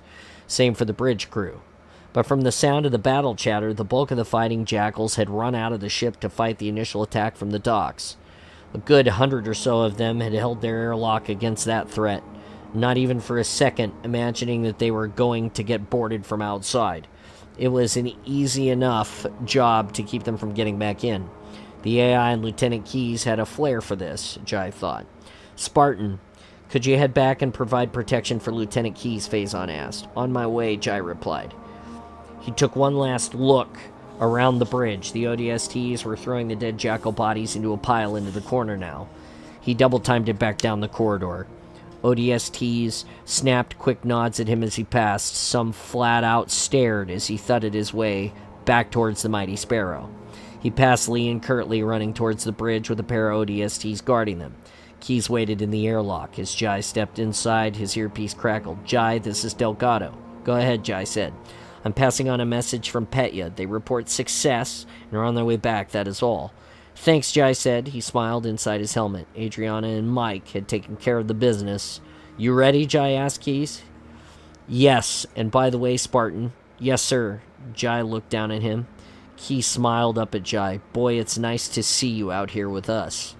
So many things could still go wrong, Jai thought, but they'd stormed a jackal ship, destroyed most of the nav data, and had control of the rest. So far, so good. Jai, Faison, Keyes. Delgado's voice burst over Jai's moment. We have a problem. There's a ship inbound and it's not ours. It's Covenant. Keyes frowned already. Keyes frowned. Already? Jai put a hand on the lieutenant's shoulder. Come, Lieutenant Keyes. We need to move quickly then. Chapter 45. Unnamed Kigyar transport, the Rubble 23 Libre. Thel looked at the monitor, not quite believing what he saw. A human freighter docked with the Infinite Spoils, and he was listening to the Kigyar battle channel, where they screamed about human attacks by UNSC warriors. Zar looked over at him. The rubble grows stranger by the day, Shipmaster. Thel shook his long head. As strange as this may be, it cannot surprise you. The humans are heretics. It was foolish of the Kigyar to think that they could enter into an alliance with them. Nonetheless, the airlock is occupied. What do we do now? Zar asked. Shoot the human ship, Thel ordered. It will either move, or we will have to burn our way in. Thel leaned back in his command chair, watching Plasma now leap forward towards the human ship. Chapter 46. Mighty Sparrow, near Habitat Tiago, the Rubble, 23 Libre. Delgado grabbed his sides of the navigation chair he was sitting in as they shuddered. Air pressure was dropping. The ship had been holed. He pulled the visor shut on his suit and sealed the gloves. It made operating the console clumsier, but it was clear that this bucket was going to be full of nothing but vacuum soon enough. The monitor showed the Covenant craft firing another round of plasma at them. Delgado winced as the mighty Sparrow groaned. A large chunk of the cockpit ceiling caved in, and the glass all blew out. This was bad. They needed to bug out. We're losing the freighter, Delgado reported. Get your men out of this ship, Keyes. It looks like the Jackals have reinforcements. Get inside the infinite spoils with the ODSTs, then, Keyes said. Abandon the Sparrow. It's a lost cause. If we leave the Sparrow docked, they'll have a hard time getting through her. We'll fight our way out down the docks. Delgado cleared out of the cockpit. At the airlock, one of Keyes' men waited for them. Faison, if he remembered the name correctly. I came back to make sure all my men were out, Faison barked, putting his black helmet back on. Delgado could see the corridor he'd just run down, reflected in his visor. Keyes and Gyro on the bridge, jacking the AI in. We're headed for the docks. I want to lead the breakout there. I'll go with you, Delgado said. Running with the leader of the Helljumpers had to be the safest bet. They ran through the corridors, Faison leading, turning the corners with his battle rifle up at chin level. Delgado was following, handgun out. He was struggling to keep up with the Marine, though. His legs hurt, his lungs hurt, everything was one big ache. Faison turned a corner well ahead of Delgado, and plasma fire burst out. Faison dropped to the ground with a grunt, firing as he fell. The smell of burnt flesh filled Delgado's nostrils. Delgado rounded the corner, firing his pistol low, shifting his aim to hit the Kikyar running down the corridor in his feet. It howled, energy shield flailing to the ground, and Faison shot it in the head. Damn it, Faison shouted. He sounded angry, but not hurt. Despite that, the floor was slick with his blood. The shot had been close to an artery, Delgado guessed. Even without the charring, Faison was in bad shape. The corridor was supposed to be clear. He could have been hiding out until now. Delgado crouched in front of the Marine. Faison's right thigh had been hit. As he cursed the Jackal, Faison used a knife to cut off long strips of cloth from his pant legs. Delgado helped him make a makeshift tourniquet, tying it off around Faison's upper thigh to reduce the bleeding. It was a blood-soaked rag by the time they finished. Delgado wiped his hands on his trousers. You need a medic. Faison leaned his helmeted head against the wall and groaned. I know, he grunted. But if we call someone down, we'll be putting them at risk. Delgado sat down against the opposite wall. What are you doing, Faison asked. Waiting for help with you, Delgado said. Faison shoved the battle rifle across the floor. No, you keep moving. You'll have a better chance of getting out of here if you head to the docks. Keep your eyes open. There's no way I'm leaving you behind, Delgado said. Leave me your pistol, the Marine said. Take my rifle. I've been shot in the thigh, and I've already lost so much blood. I'm not walking out of here, pilot. It's not going to happen. You have men to lead. You can get them back via the docks for you, Delgado said. I'm not spending lives to save my own, Faison said. He shifted his position and winced, and then yanked his helmet off, throwing it down beside him. I turned the corridor too fast. I let my guard down, and I paid the price. And if I wasn't in such rough shape, I would have been right there beside you, Delgado said. Battle is random like that sometimes, Faison gestured for Delgado's pistol, and Delgado tossed him Senora Cia's. The Marine examined it. Fancy piece. It has a long history, Delgado said. I'll bet so, Faison muttered. I'm sorry to have to ask for it, but you'll be better off with the rifle. Now go quickly. Delgado stood up, grabbed Faison's wrist, and extended a handshake. You're a good man, Faison. For UNSC, Faison laughed. I bet it hurts to say it. Delgado smiled. Not really, soldier. Not really. Go, Faison hissed. Please. Delgado turned the corner with the battle rifle up and at the ready, his footsteps echoing softly in the distance and off of the walls as he left the ODST alone in his pool of blood.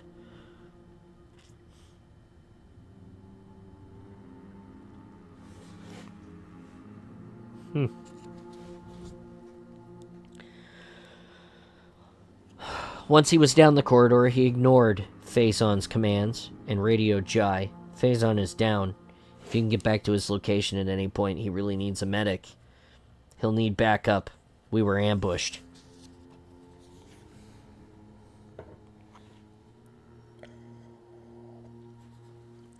Chapter 47. Infinite Spoils. Off Habitat Tiago, the Rubble, 23 Labre. Keyes watched as Juliana appeared over the alien console, her form wavering and sparkling. It's getting bad out here, he told her. We have jackals on the docks, in solid numbers still holding out, and reinforcements at the door on the other side. We abandoned the mighty Sparrow. Please tell me if this was all worth it.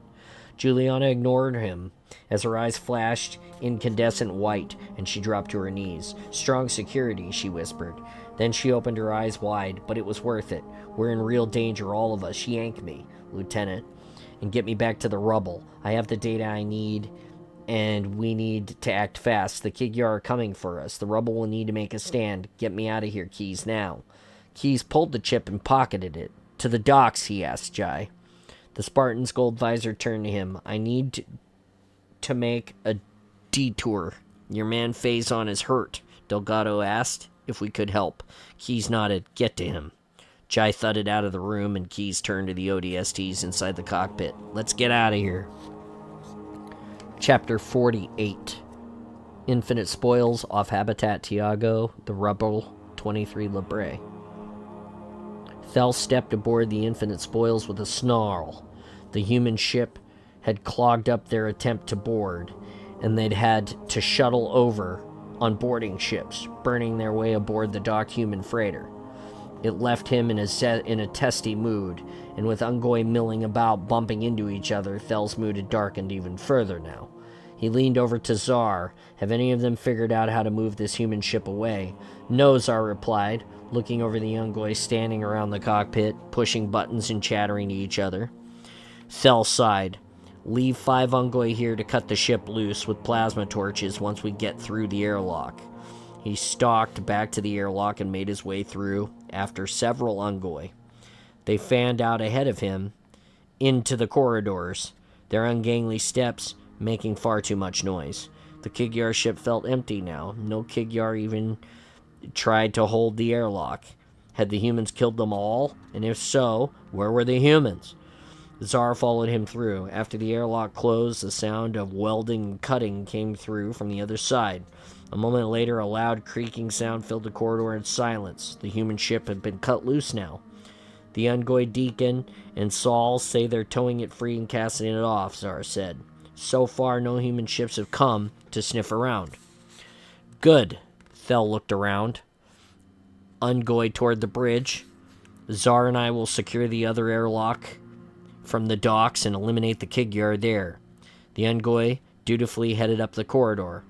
Zar patted the plasma rifle in his hands. Let's go then. Thel's old friend took the lead, turning corners as Thel quickly followed behind, keeping him covered as they thudded down the inside of the ship through bulkhead after bulkhead. Zar turned the corner and flinched as human gunfire slapped into his armor. The old Sangheili fired downward, and the shots stopped. The now dead human, its back against the wall, had been already wounded. A large shot to its thigh had bled the creature's strange red blood out upon the floor. Zar had shot it once, clean through the head. It was sitting down, Zar said, startled me. I barely got a return shot in. You are lucky it didn't have a more powerful weapon. Thel kicked away the handgun lying by its side. Indeed, Zar actually sounded somewhat shaken. He squatted in front of the dead man. I wonder why they left one of their own behind like this. Was it a trap? Who knows how they think, Thel said. Who cares? They are heretics. They do not deserve names or life. Zar wouldn't stop worrying at some idea deep in his head. I don't know, Thel. You're a true zealot. I know. And I would never doubt the words of the prophets. But we fought the humans for years, and they show some capacity for honor. Look, they left behind one of their own who was bleeding and dishonored, to spring a trap and die with honor. Do you think that indicates something profoundly noble about them? Thel looked down at the dead alien. and thought about it for a moment. "You think too much, Tsar." And he said, as he said that, Thel saw something move quickly out of the corner of his eyes. Tsar snapped out his plasma rifle and fired, just as the large gray armor-clad human fired back with the rifle of his own. Thel pulled out his energy sword as the armored human smacked into him, carrying them both rolling down the corridor until they struck the bulkhead hard enough to make Thel's vision blur and knock his sword loose. "I cannot get a good aim," Tsar shouted as Thel struggled to get a grip on the powerful human's rifle. The loud human gun fired into the floor several times as they fought over it, and then Thel got the barrel in his hands. He stared at his reflection in the alien's visor and roared as he bent the weapon, straining to make it useless. The gold visor stared implacably back at Thel. There were no sounds, though. The alien was straining just as hard. What creature did not choose to show its face that wasn't a soulless or dead one? Thel roared again. "Demon, heretic, unholy alien." Head-butted the gold visor, snapping the human's neck back with each whip-like blow. The human threw him back and yanked the primitive knife from his chest and of its armor. The two warriors stood, staring at each other for a split second. Thel suddenly realized that they would both die, fighting to the very end, equally matched. Equally matched with a human. Thel spat purple blood from his mouth. This was a surprise.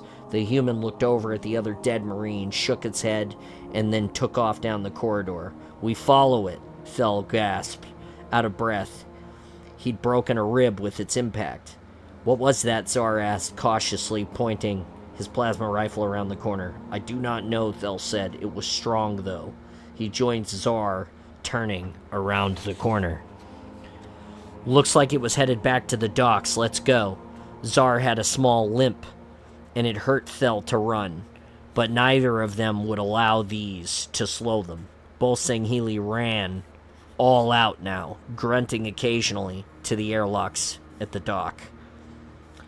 They got there just in time to see the gray-armored human disappear past the lip, running out of the large cavernous docking area where the human tracers and Covenant plasma filled the air. Kigyar corpses lay around the locks. Tsar took one side, Thel took the other, forgetting about the strange new human for now.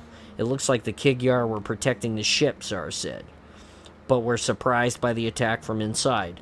The humans are moving out of the docks back into their habitats," Thel noted. "They have done us a favor. They cleared the ship." He shut the airlock door with a laugh and walked over to Tsar and clapped him on the shoulder. "Guard this door, old friend. I will head to the bridge and get us moving. We will pick up Saul, and then we will see what our options are." Tsar nodded. "But you should also check to see what it was the humans were doing aboard the ship when we get clear," Tsar said. "We do not need any more surprises." Thel thought about the pain in his ribs and what it felt like to have a close brush with death, and nodded. What had the human been? What had the human been is the question indeed. Chapter 49, we're at page 276. That puts us at less than 100 pages to finish. I believe that we will finish this next week. That is the plan. There's not much left for sure. Guess we'll have to ad-lib a saucy epilogue for us, too. There it is, 276 pages done. We got less than 100 to go. That's what's left of the book for all of you to see. This bit. Less than half of a finger. We're moving along pretty good. Here's what's going to happen.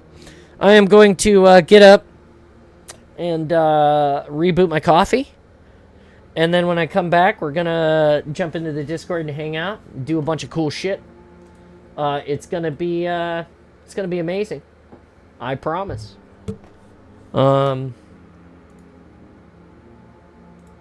Show off the mug. Yeah, sure.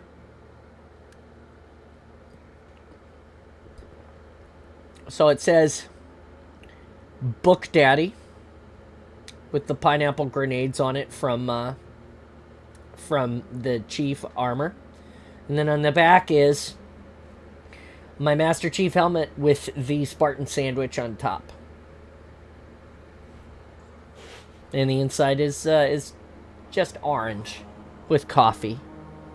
She did a really great job. Yeah, everybody says that the helmet looks like a sticker. The fact that she was able to capture the color so well and get it on the cup. A lot of people don't understand that these are painted and these colors don't look like this until after the ceramic cup is fired. That's when the color comes out and becomes alive. So you have an approximation of what you think it will look like. And then it becomes fired and looks like this afterwards, and then they seal it. So, God, I'm so blessed that my wife loves me as much as she does to keep making me all of these great cups. And this one is literally one of my favorites. Yeah, it's tough. Hey, check it out. I'm gonna leave you with Ambient Wonders, which is what we're listening to right now. That is this guy here. And that is provided to us by our wonderful friend at Installation 00. He cultivates the Ambient Wonders channel by doing cool things for us, like going into the games. And you met that dude. You met Installation 00. Well, that's nice.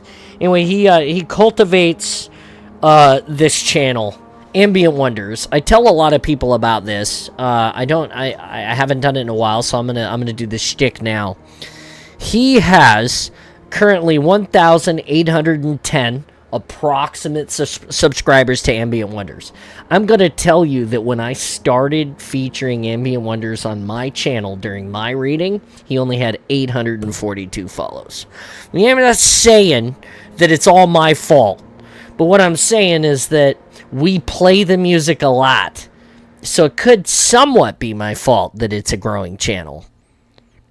Possibly. Yeah, just like with raising kids, it takes a village, right? So I'm going to give him all of the credit, and I'm only going to take a little bit, which means I didn't give him all the credit, I guess. It's like a 90-10 relationship. Like 10% of the credit could be mine, maybe. I don't know. I'm just saying. Anyway, listen to the Ambient Wonders. It's great for studying, sleeping, relaxing. Spartan John, 8020. You're too kind. You're too kind. Hey, I have something for you to ponder. By the way, the reason why the items that I ordered through the 00 shop have not arrived yet, although they have been in America since the 12th of December, is because they came into L.A., which is on fucking fire. So, just a thought.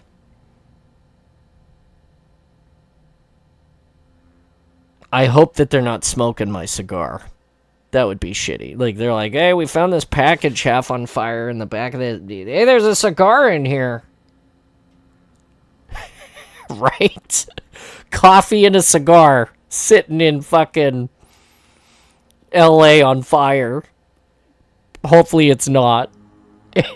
Anyway, check it out. We're going to turn the heart rate monitor back on. Oh, no, that's not good. I don't want to delete that. We're going to turn the heart rate monitor back on since it's now working. I was waiting for my watch to charge. And we're going to go to the BRB window because I barely ever use it. And I'm going to go and check this out. Look at my BRB window. What do you think of that? 72 beats. That's right. 72 beats. It's going to go up just a second. I'm going to run and get my coffee rebooted, and we'll be right back. And then I'll show you my my awesome Spartan armor. Look at this. I'm wearing the armor today. It's a hoodie I got for Christmas literally this morning from my buddy Matt as the stream started. He drove it over here and was like, do you have some time to hang out? And I'm like, I don't. I'm starting the stream at 10, and he goes, well, I got this thing for you. It was supposed to be here in January. It's here now. Here it is. It's my Infinite Chief armor is a hoodie. Anyway, I'll be right back. Stay awesome for a minute. Don't go anywhere. Look at all the cool things, and we'll see you in a second. Then we'll play some Halo and hang out in the Discord. Just stay classy. Give me a minute.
I have returned! I spilled coffee on myself.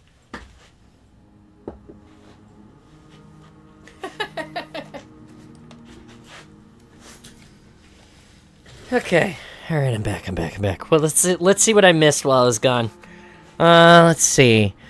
Hope the pen, it'll smell fantastic. I mean, it's way less on fire now, at least. Oh, okay. Yeah, there you go. There you go. You got 80? Did it get up to 87 or 97 while I was gone? I'm not sure. You guys were the ones watching. Anyway, I'm back. Lena says hello to everyone. The Spartan wife. And, that's all good. And then... No more and then. Just waiting on this to change. You know, my favorite part about this is that you guys continue to come and spend time with me every day. And that makes me happy because it's great. I don't have to be alone. It's got to be one of my favorite things ever. Thank you guys for being part of it.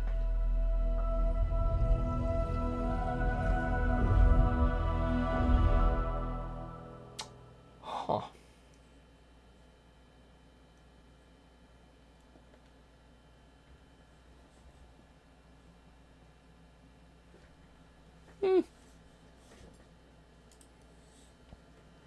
Time to go to the game scene. Bow, bow, bow, bow, bow, bow, bow, bow, bow.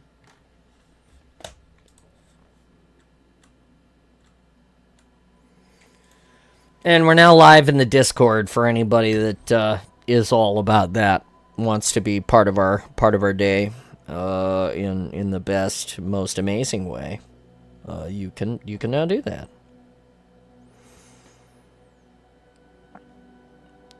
And let me see here.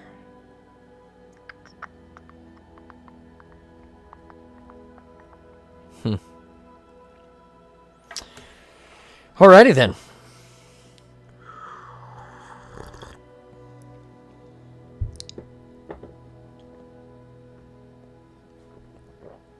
It is so good. So good. The coffee is so good. You have no idea. I need to find a... Oh, that'll work.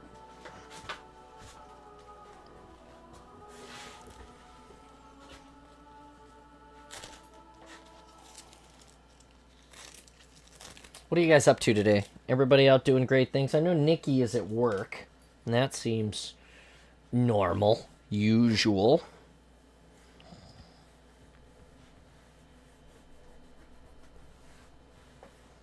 It'd help if I dried the bottom of my coffee cup before I put it back down. It's good stuff. The coffee is good. It's good coffee. It's good. The best. 'Cause it's the best around. All of the best coffee can be found.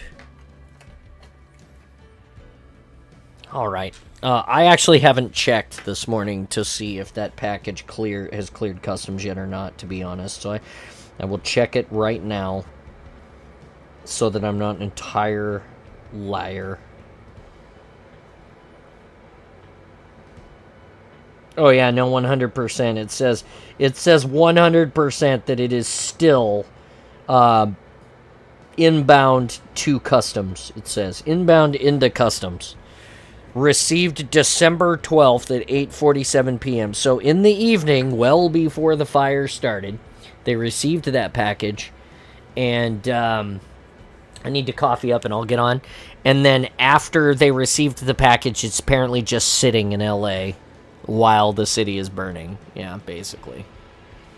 Fucking stellar, isn't it?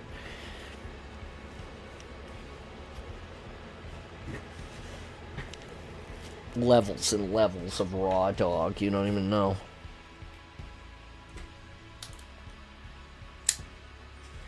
Scheisse. All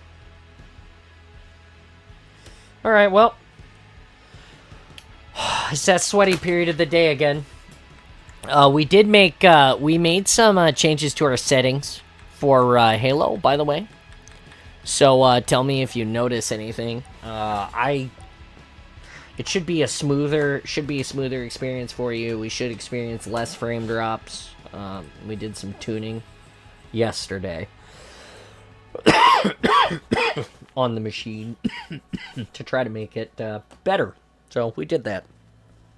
Hopefully you guys will enjoy it. Hopefully it will be more easily viewable for you.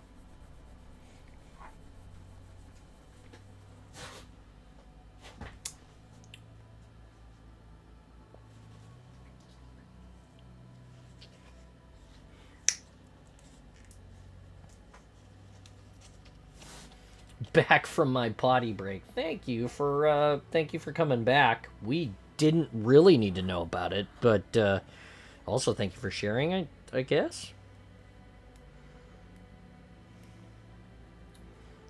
Welcome to the potty break.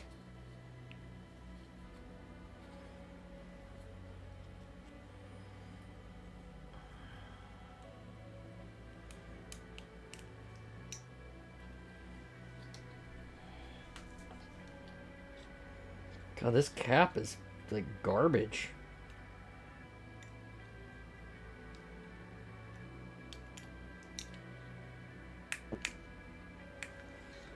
Hey, Kevin.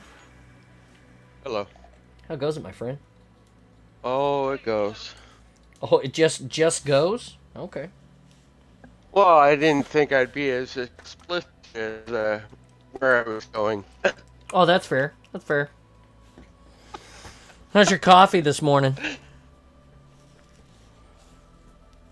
It is, it's good. It's half gone. Half gone? No. Okay.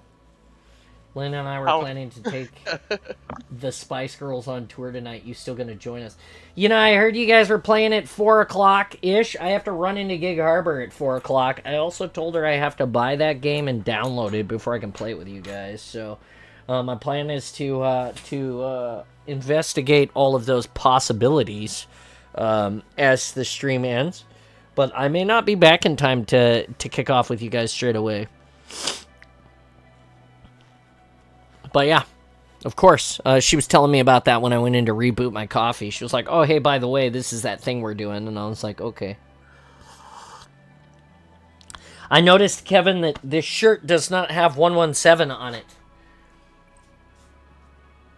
Like, either side. I was kind of like, wow, that's interesting. Ooh, I don't think you made it in time. But, Head to head. Yeah. She hadn't given me a time yet, but that's not... Yeah, she said it was like at 4 o'clock or something because, you know, you go to bed early because you have a job that requires you to be up early. To which I giggled some. You know, because I was like, well, that's... Enemy team took the hill.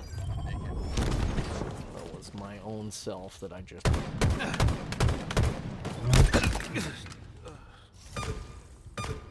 So yeah, it's kind of like that. Just wondering if, because those companies, this will print anything, if that armor during that time had the 117 on it. Because you could, some of those guys you can actually for a noble team as a t-shirt. Oh, gotcha. Yeah. Yeah, I just thought it was cool. It's a cool it's a cool deal for sure. Capturing hill. Oh, wow, nice kill, dude. These 1v1s, I like warming up on the 1v1s. I sort of also hate it too.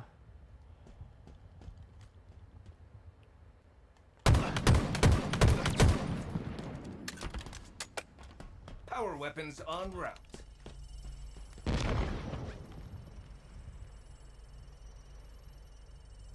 Enemy team took the hill. Power weapons are here. Enemy team took the hill. Fucking really? God damn it! I couldn't pull the trigger fast enough. I couldn't get like on him and pull the trigger. That was so dumb. I should have gone some Enemy other way team to get took him. the hill.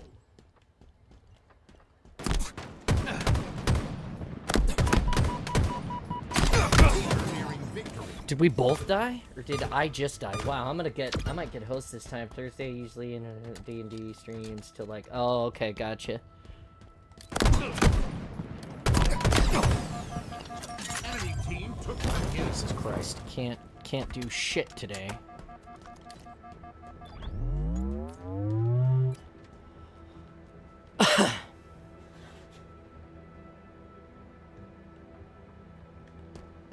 Enemy team took the hill.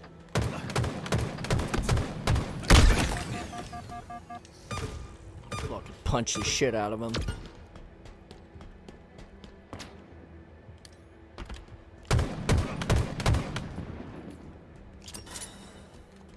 Enemy team took the hill.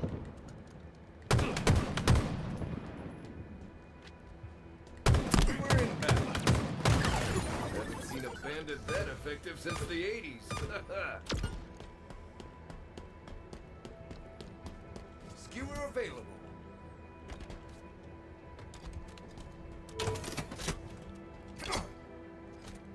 Capturing hill.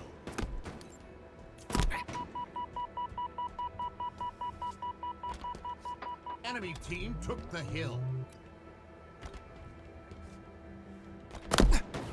Enemy team took the hill.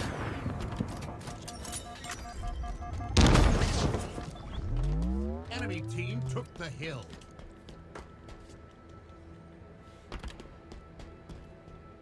Enemy team took the hill.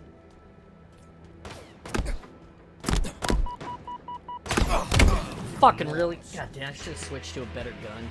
I was trying to kill him with that. I should have just changed it. It's not my favorite gun. It's okay. These you play these 1v1s at all, Kevin? You've been playing these at all? Now we start trying for real. Capturing hill. My usual go-to is Delta. Capturing hill. Always Delta, yeah. And Capturing hill. I like the oh what? No way. You like the what? I like Slayer stuff. Slayer stuff, yeah. Capturing hill. I do a lot of Fiesta, Slayer, Super Fiesta. Been battle, I don't remember the rest. Super, yeah. I like Slayer because Enemy team took the hill. you can work as a team, and you're always better working as a team. But when you get some randoms, you can also still kind of pull off stuff when it's and you get some Enemy team randoms took the hill. don't play the objective. It's just like, oh, okay. It really just kills it. Enemy team took the hill. And I like Fiesta because then you're not just limited to you know, the map and what the usual power loadouts are, and people spawn camping the rocket launchers or whatever on that specific level. Right. I kind of like having just using different weapons Right. at different times. Enemy team took the hill. I really wish they had more playlists where it was more specific to the weapons. Like, I would love to have like a UNSC like only playlist or like All right. Covenant or Banished. That I would like to see more of those, but none of those really make it to the official playlists.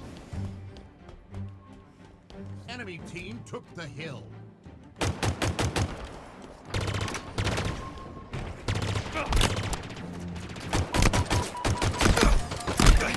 Oh, feels bad, man. I'm gonna win this one.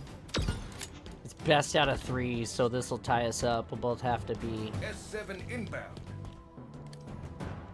Enemy team took the hill. Oh, nice kill, dude. Nice kill. Great job. Kevin is so quiet. I'll turn him up. Enemy team took the hill. It's quiet to begin with. I can turn him up.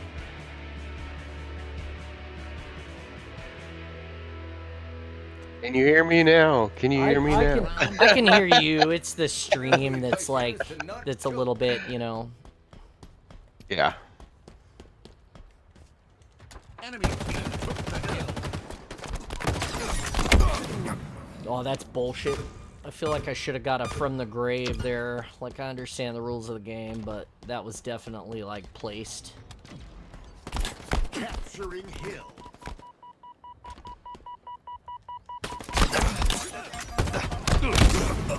Wow, okay. Don't push the hill always, John. Don't push the hill always. There's one there. That's right there.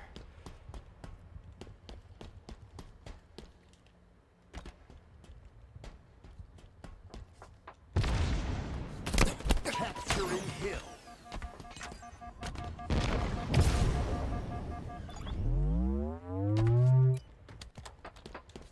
Capturing hill. You'd like to shoot your way out. That's a bad choice for him. There he is. He doesn't sound like he's in a room down a hall anymore. Oh, okay. Well, that's fair. Again. Getting the drop on me just a little bit early. Power weapons are on the way. Enemy team took the hill. Alright, well, that was a pretty quick beat down. Power weapons available.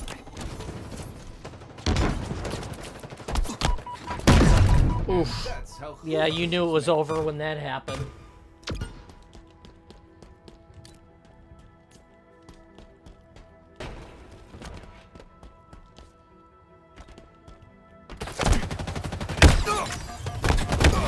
Oh. Well, it was close. Good job, Bebo. Oh god, it's gonna do it again. Round 4. Facing elimination. Facing We've got them right elimination. where we want them. Capturing hill.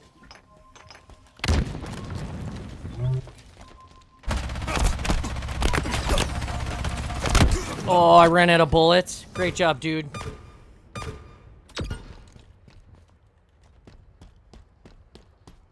Enemy team took the hill.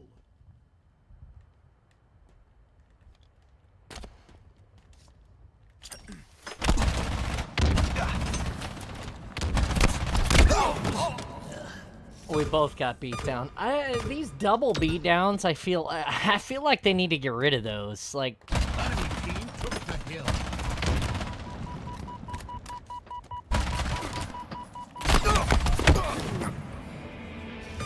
missing the beat downs. Missing the Enemy beat halfway to downs. victory.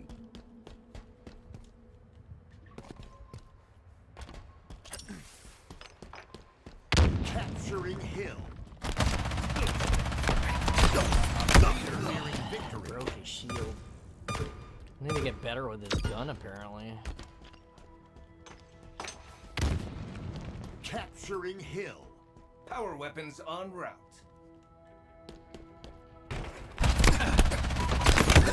Lost. Double beat down. This double beat downs is garbage. Like, I'm pretty sure I put more bullets in him and hit him, and I died as well. That was a good day, whatever. And every Thursday, we have some volunteers on popcorn right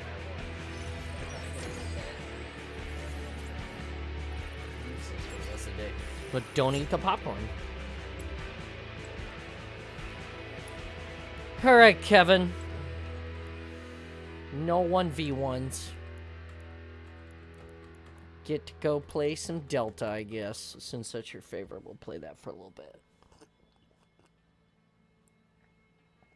Waiting for the masses of other friends to come and squatty up on us so we can play some Husky Raid. That'd be nice. I enjoy Husky Raid. I love Husky Raid so much. It's one of my favorite. Well, it's literally, everybody knows it's my favorite mode. There's pretty much no other penultimate better way to play, in my opinion. Hey Zero, you still watching? What are you doing? I don't have an answer for that. Is there something Yo. else I can help with? Oh shit, it's Oakham. No, Siri, thank you. Siri's all trying to bust into the stream and talk to us. You hear that? You gaming? You jumping in on us, Oakham? Did you watch me just lose horribly in that 1v1? It was Yeah, I watched, it but was I won't bad. be joining. You're not joining us? Oh. How come? Working? Tired? All of the above? I'm gonna go to sleep soon. Go to sleep soon. That works. Just eating right now. Chicken and rice. Eating and training a AI model of your voice. Training an AI model of my voice. Interesting. Really interesting to see what happens with that. I don't know if it'll grasp the Pacific Northwesterner in me quite well enough. You know, it might not have my, like, you know, the way that I speak. What is that called? Phrenology, I believe is the word for that. Like, it won't, like, it'll sound like me, but it may not have some of my, like, nuance. But that's cool. I'll be really excited to see how that turns out. Could you imagine if you had an AI of me just hanging out with you all day? How annoying would that be? Like, I The can't difficult even... part about Yeah, go ahead. cloning the voice is getting the intonation right. Because the way I'm doing it is I'm interfering the AI model with like a source audio file, Okay. and that source audio file needs to have the right pitch and the right intonation for it to sound natural. Like I could get like Obama talking, like a clip of Obama talking, and then put your AI voice model over it, and it would sound like your voice but with the way Obama talks. So it'd be like, and now listen here. Today, Yeah, we yeah, are going, as a country, yeah. to grow. Yeah. And- And they're soft. Go ahead. Amalgamation.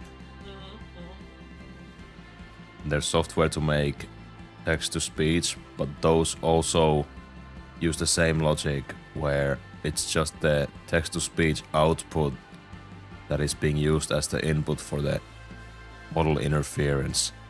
So the way the text-to-speech engine talks is the way that the output will sound like. Interesting. So the like best way to get a accurate representation would be to yourself record, like not as in you, but if I would record an audio clip of me talking in the way that you talk, and then interfere that with the AI model of your voice. Oh, okay. So so the best way to use it would be you would actually have to like read something that I've said, and then in the way you would have to basically mimic or imitate me in your own voice, and then you could just apply the AI voice over the top of it, and it would use all the things that you did, and then just change the voice to be me. Is that what you're saying? Yeah. Interesting.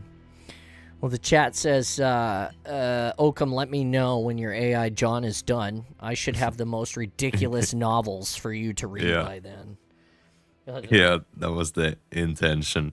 Oh, to get Spartan John to read the things that Spartan John won't read? Yeah. Spartan John reads 50 Shades of Grey on not this channel.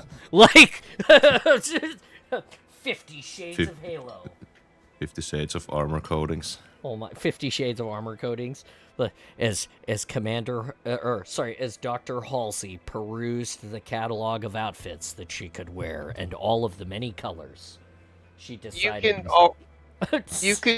You could create that you could say, here AI model, take my 50 Shades of Grey and put Halo into it. Okay. And it will generate you a new story with like 50 Shades of Grey, but it has Halo elements in it. Oh, good lord. And then they use your voice and then narrate that. So I mean that's totally doable. Yeah, we just need the text, and then somehow read it out loud. Whether that's somebody saying it, trying to mimic John, or just an AI that sounds close enough. I mean, a text-to-speech voice that sounds close enough and gets the intonation right, and then I can put the model to say it. Wow.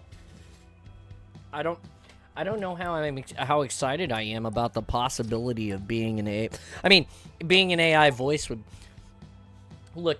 If anybody's out there right now, Dust Installation 00, if I were to die, and I was definitely dying, like there was no coming back, you could like do the thing to my brain to make me an AI. That would be cool. Could you imagine, Spartan John? Like, could you imagine if I survived as an AI? Like, I just wonder about that. Would you be alive? Would you be alive still? Like, you're dying, but would that be you? Or would that just be a replication of you? You're asking these questions like I know them. But I'm just... That's a metaphysical question that no one's going to be able to answer. Well, that's fair. I'm just saying. Could you imagine? If you just like loaded me into my PC, like I just died right there, and you were like, "Well, we took this measurement of his brain because we injected him with some shit, and like cataloged all of him as he died, and then plugged me into this computer right here."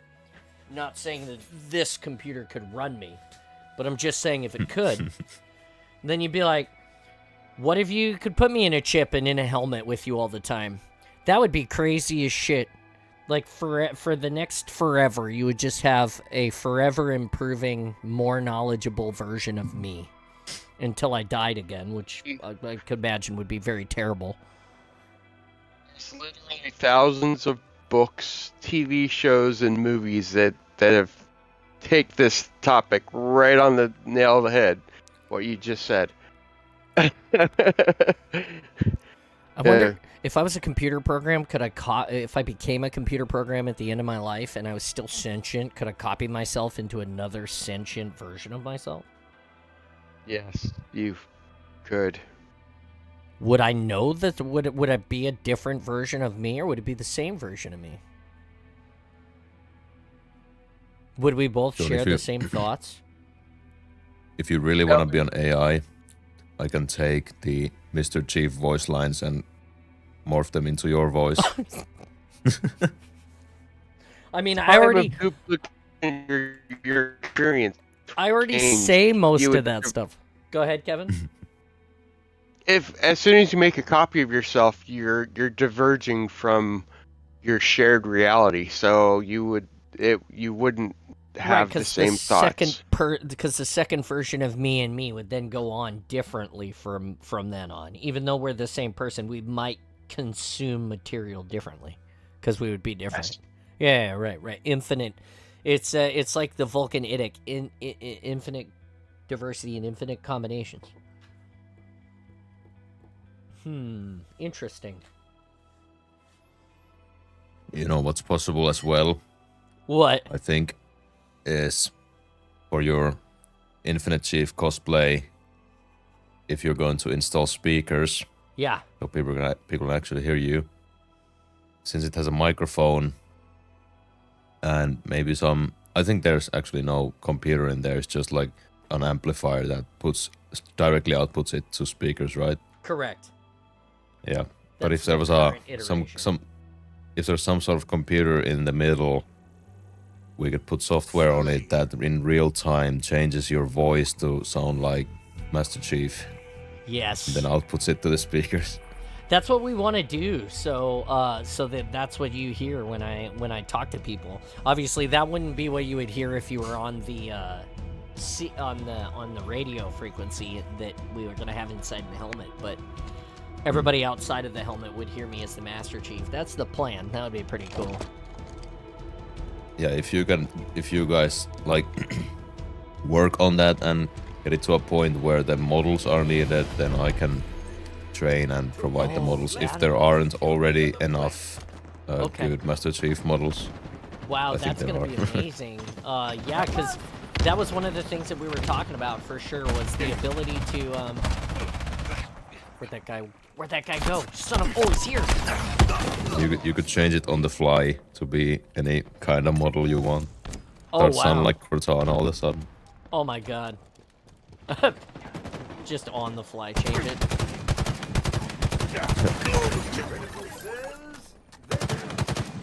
Here.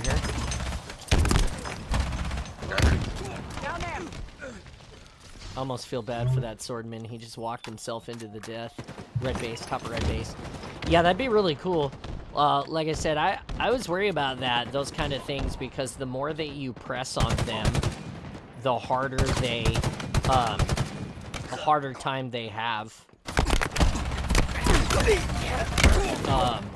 keeping up with you, right? So, like, that was always the worry that I had. What I'm talking about is the programs that alter your voice, right? Like, the more that you press on them, like, the more that you tax them, the more things you say, they have to take in all of that information and alter your voice and output it. And it has to happen in a very,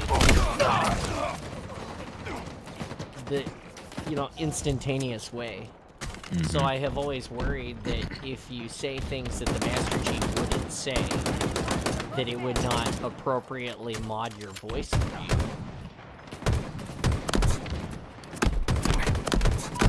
It's all about, like, the thing that I explained. You just need to be able to mimic their voice, and it overlays the way they sound. Okay. On top of it. That's not an issue. Oh, gotcha. Now that I'm thinking about it more, the issue might be the performance of the machine, the tiny little computer that would be somehow fit inside a computer, maybe some Raspberry Pi. The processors on those are not up to par with something that you would have on a PC rig. And also most AI models are ran from a graphics card, right. And those cannot be in the computer. But maybe if you go overboard, you could put a 4090 in your armor. A 4090 in my armor? Holy shit.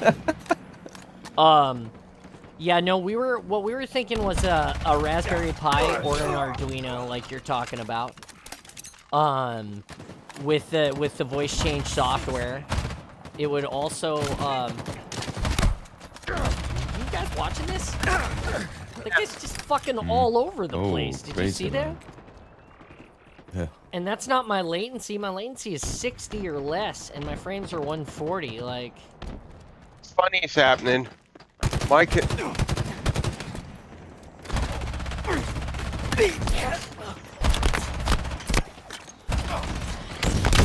Wow, I don't know what's up with that.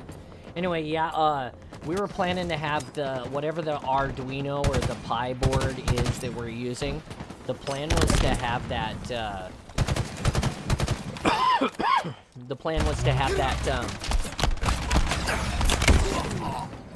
run the shield emitters and sounds for that as well. So it'll have a few jobs.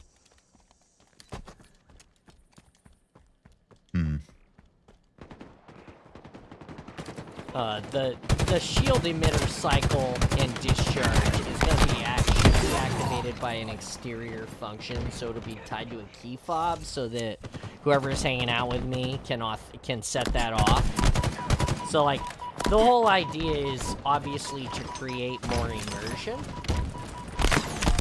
That was my bad. I shouldn't have fucking fuck around with weapons and find out. Anyway, so it's supposed to increase immersion, so, like, the person that's with me, for instance, Lena, or let's say you were my handler today, you would, really, they left the, oh, okay, you can have it. you would just be hanging out with me, and when like a person came up to give me like a hug, to like talk to me or ask me for a photo, you know, then you could set the shield emitters off. You would set them to cycle, and that would be very awesome, because I wouldn't know that it was gonna happen, so we both here would be surprised or something. You know, could create some really cool, authentic interaction that didn't exist before. You know, it's all about adding immersion to the experience, because people appreciate that, I think. But that was the plan, and then you don't have to cycle it at all. But it's kind of cool if you do.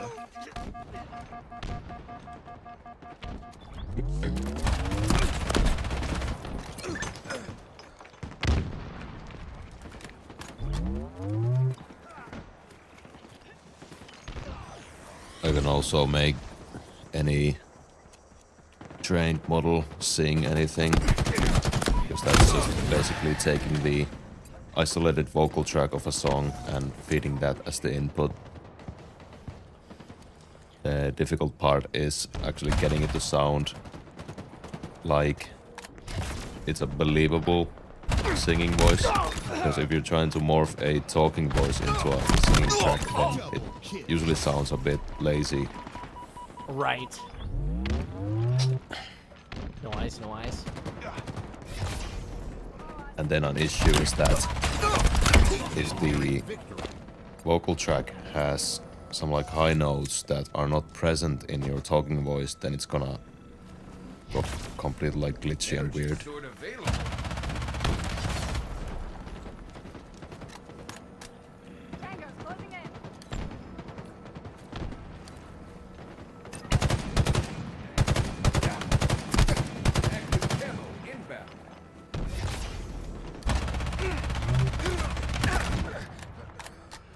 These guys, I cannot get off of me.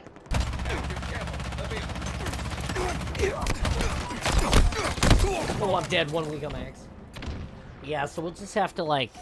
Well, and I guess that I would also not talk, like... The Master Chief is not going to be like, oh my god, Oakham, it's so good to see you! Come and give me a big ol' hug! That's not what the Master Chief is going to say. So I also should probably be a little more realistic and, like, stick to the lines, you know? Like, hey, Master Chief, how are you going? How are you doing? It's really good to see you. Like, you know, that's pretty easy, you know? You just maintain, like, Steve Downs' gate and just let the program do its job and don't be an asshole. You know? Yeah, I guess. I guess that's one way that you could get around all that. I mean, training that program to speak... I got slaughtered. Did you? Oh, yeah, you didn't do that great. We played your mode even.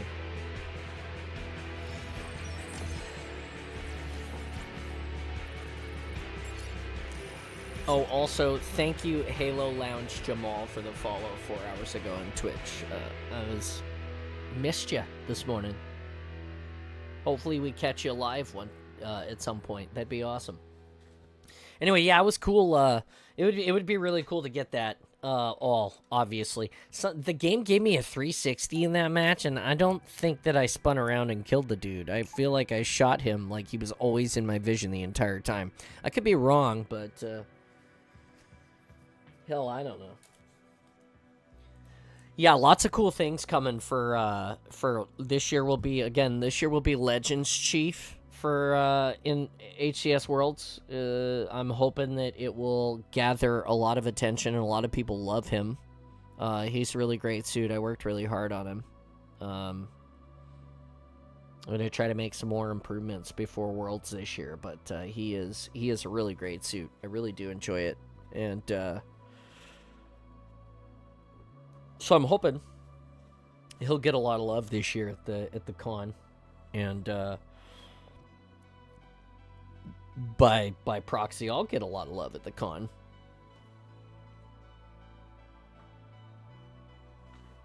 Maybe I'll win the contest this year, the cosplay competition. That would be cool. And, let's see.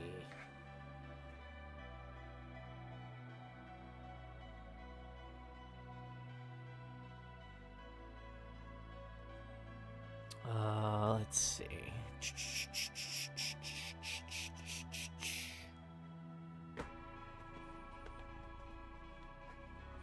Yeah, and the shield emitters and the voice changers. Those are the next things. Oh, we also possibly might shunt control of the fan speed and the water pump speed to the Arduino board. We should mark this. It's a good mark. Manifest. You will win the con. Oh boy, you know, I said that last year, and golly, I thought I was gonna win. Holy shit, that flood guy though. Wow. You know what? If Wexy shows up, if she shows up as Yap Yap the Destroyer this year,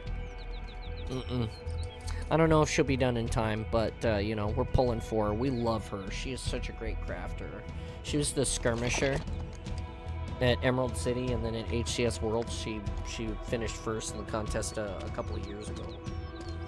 And she is, holy shit. She called me out immediately last year. I asked her about, she looked at my suit at Worlds, and she was like, oh my god, you look so good. She was like, I love it so much. You did a great job. And I'm like, hey, you are the best crafter that I know in cosplay.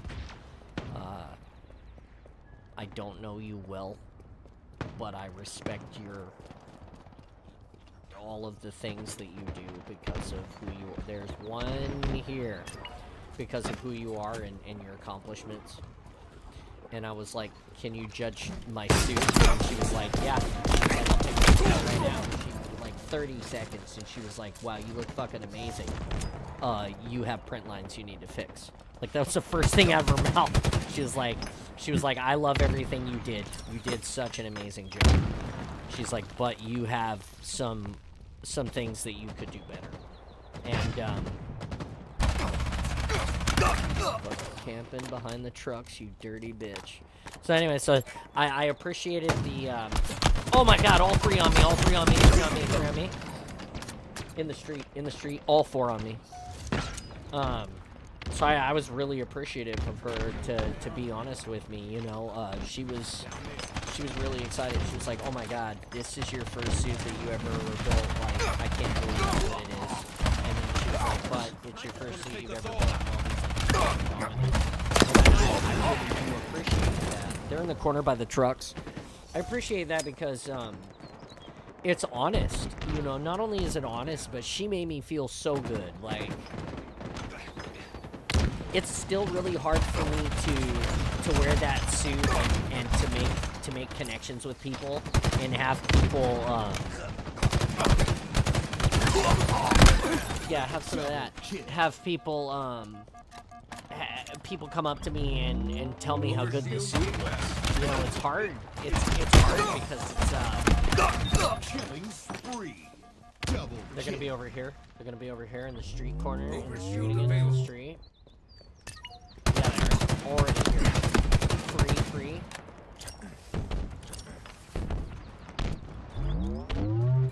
Coming around to you guys. I think they're gonna try to flank now. One behind you, Kevin. He's weak. One front.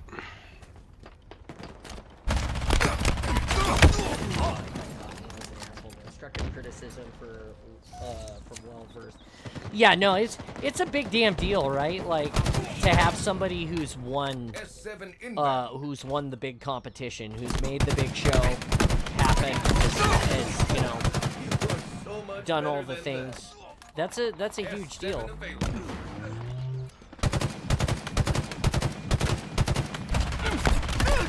Jamala's up here, asshole.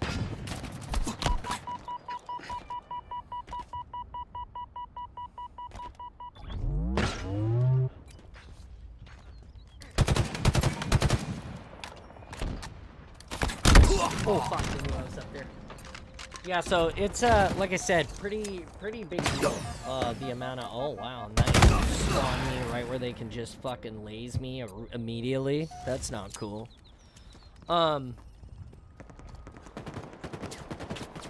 So yeah, so I got stuff to fix always. There's always stuff to fix as a crafter. Again, it's really cool that we had the opportunity to work together. She's gonna totally destroy me if she shows up to a con that I'm at and we're competing together. I will be happy if the same breath as her. She told me when I told her that, she was like, don't gaslight me. And I'm like, I would never, like, I'm actually really, two on my X here in this hot, they're both strong. But yeah, no, 100%. Big fan of hers. And Mike too, he's a good crafter. I keep having this issue where I'm backing out when I'm under fire, and I back into a wall, and I get stuck. Because I, like, back into the wall and don't continue to back out, I just get... Frog.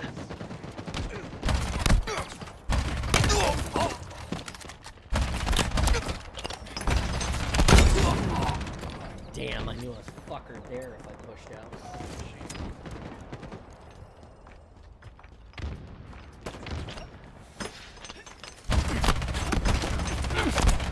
Two here. Dead. I pinch between two.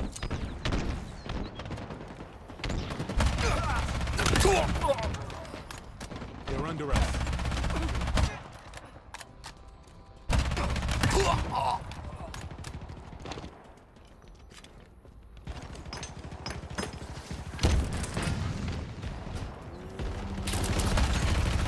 Oh, hawk, huh? Great call.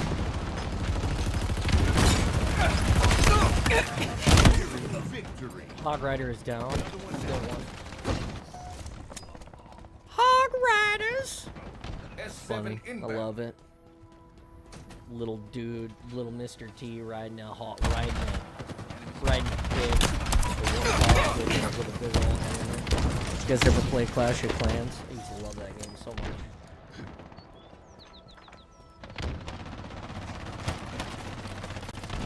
Overshield inbound.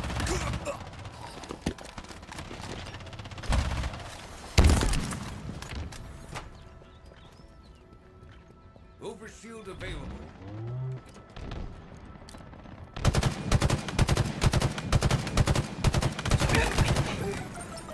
Hey, nice shot. Dude, we're hosing them this time.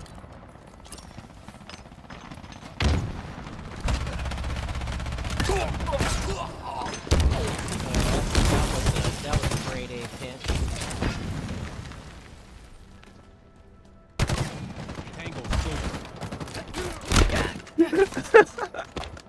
Almost feel bad. You're just bullying these 5 dudes. minutes remaining. 3 to win.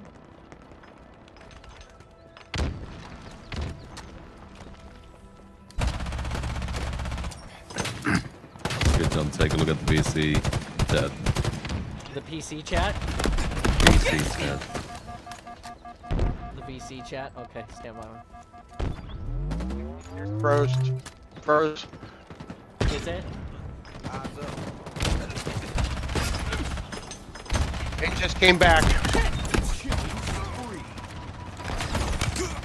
Victory. The game was frozen? Yeah, it literally froze up on me. On you? Oh no.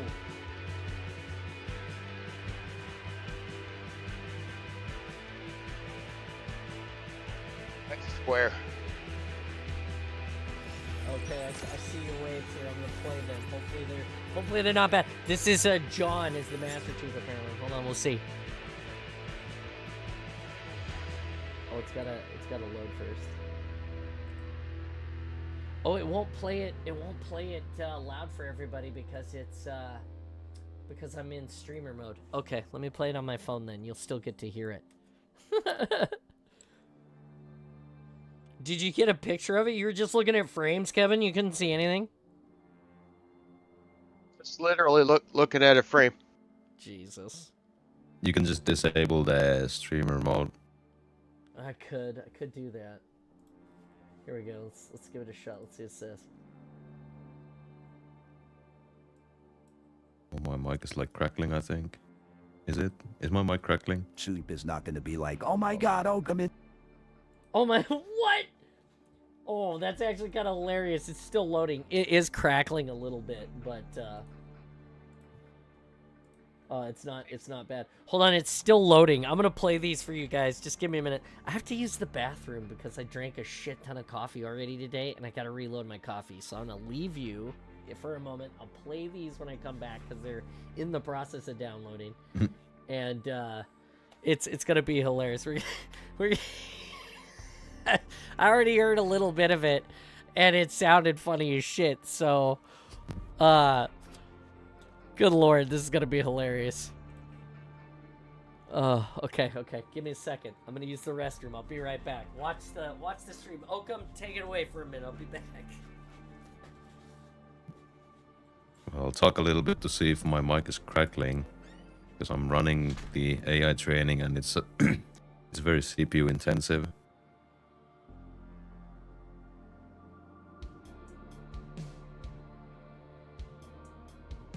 Oh, Nicky found the files. Yep. What the file names are is the octave amount. So it's -12. That's so. Steve Down's voice is lower than John's, so the -12 one sounds the best because it's an octave below John's voice. So it matches correctly, and then a 0, that would be the same voice height or pitch as John's voice, and with Steve Down's voice it sounds like he's really high, and then there's 12, which is 2 octaves higher, and it just sounds dumb.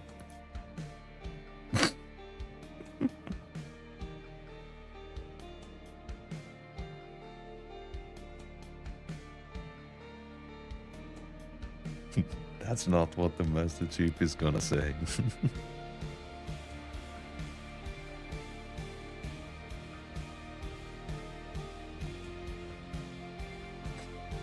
Dude, the second one sounds like Donald Trump. What the hell?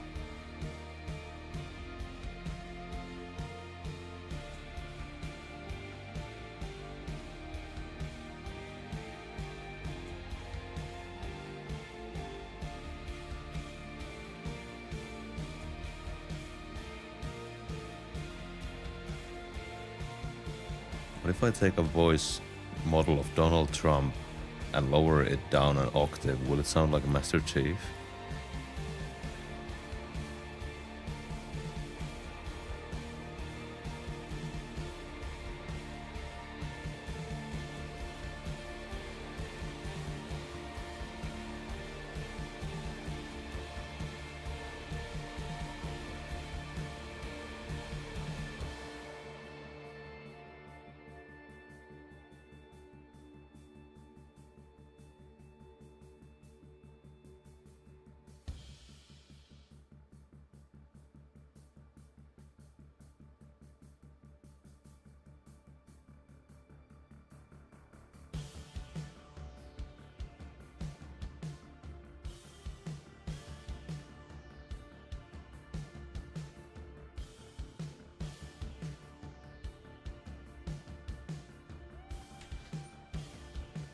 I have returned! As promised, I've returned. Alright. Did I miss anything cool?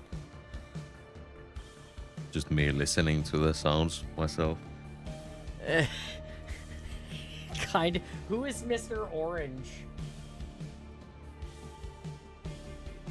I'm gonna listen to these now. Discord has like not loaded them all the way. Soup is not gonna be like, oh my god, Oakham, it's so good to should see be the you. Come most and give me a big accessible ol' audio hug. files. That's not what the Master WAV Chief is file. gonna say. That's weird that it doesn't want to load. Just play.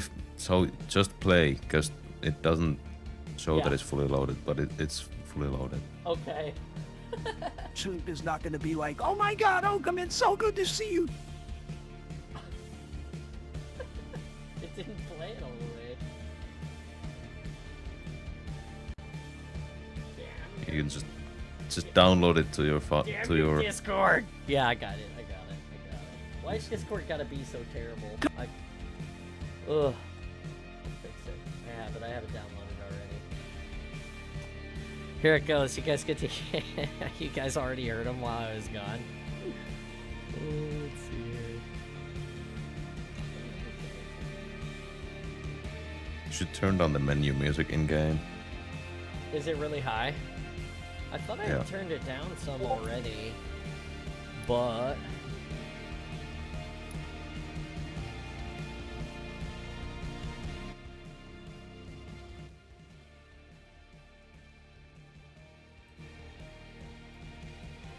It's at 7, or it's at 3 now. Okay, back to this. Here, I'll play these now. Where'd my file go? No! Just where am I? Where am I?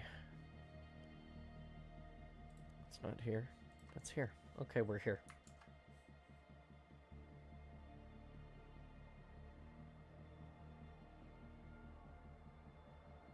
Yep, we're here. Okay, we're here. Here we go. Chief is not gonna be like, oh my god, Oakham, it's so good to see you. Come and give me a big ol' hug. That's not what the Master Chief is gonna say. I mean, he sounds like he's got laryngitis. That's terrible. On that Chief one. is not gonna be like, oh my god, Oakham, it's so good to see you. Come and give me a big ol' hug. That's not what the Master Chief is gonna say. I mean, that doesn't sound any bad. Chief is not gonna be like, oh my god, Oakham, it's so Okay. good to see you. Come and give me a big ol' hug. That's not what the Master Chief is gonna say. That one's a lot closer. That last one.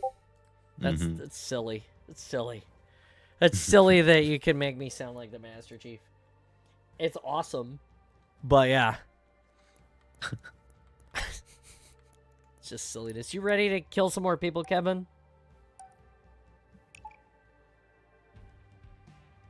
He's muted or dead. Well, I'm dragging him onto the ring anyway, so hopefully he's ready. Can you hear me? Oh, I hear you now. I know what the Master Chief will say. He'll be like, he's like, are any of you guys even paying attention? Hey, can I get a picture? Can I get a picture with these guys? You want to know why? Because that's what he said to me. I already heard that. And then I geeked out. Yeah, I geeked out. I was like, oh my god! I was the loudest person. Like, in the helmet. Loudest person. Like, clearly in the video. Like, octaves and like an octave and like several like decibels louder, even through the helmet. Curious what program Oakham uses for that, because I could have a field day playing with AI voice modulation. Let me link. He will place a link in the Discord for everyone who is part of the Discord and wants to see it. Have you been working at all, Oakham, with on that voice decoding in the club in the domain and installation 00 server? Have you been fidgeting with that, trying to figure out what the underlying voices in the Halo music say? Yeah, I did all I could, like before he even announced it on YouTube, okay. when he was talking about it here, and I used all the isolation stuff I had, and I couldn't figure out. Gotcha.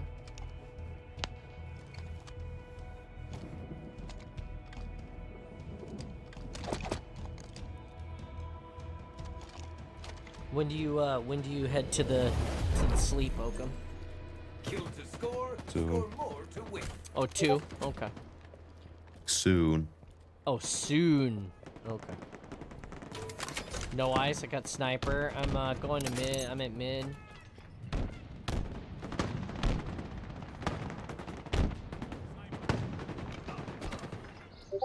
First down. 2 on me.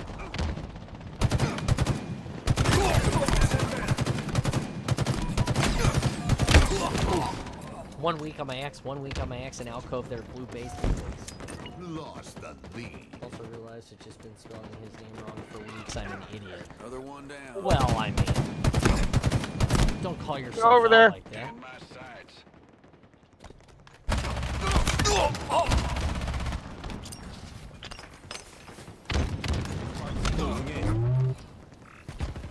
Gained the lead.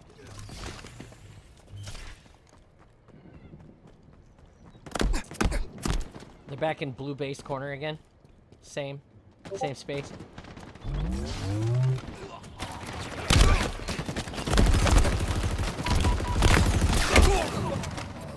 Wow, that first stab like lunged through and killed no one. That's garbage.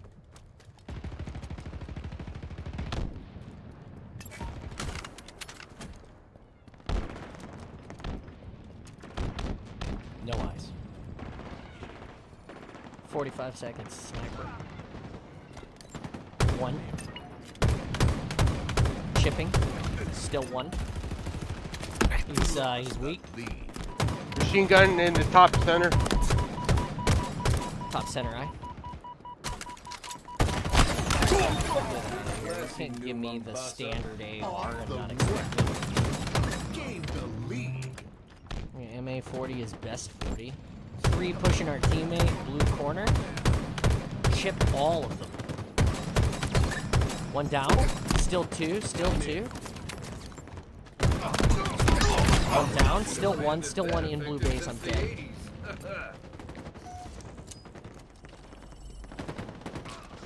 5 seconds to sniper. I'm gonna wait it out.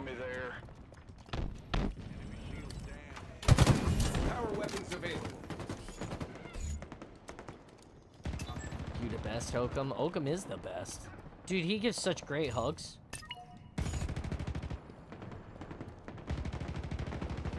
Lost the lead. Center. Center, Roger. Reposition center. I got sniper here. Ooh, I just put one in him. He's sniper of blue. A small misfall. Still snipe mid. Snipe mid. Snipe mid tower. Snipe mid tower.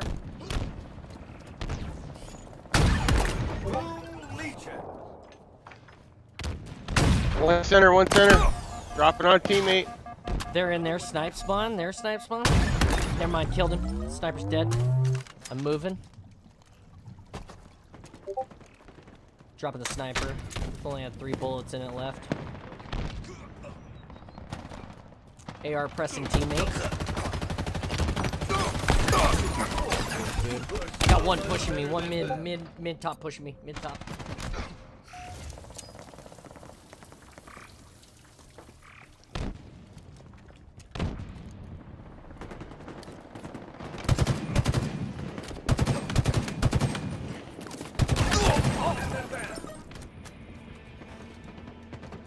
Enemy halfway to victory.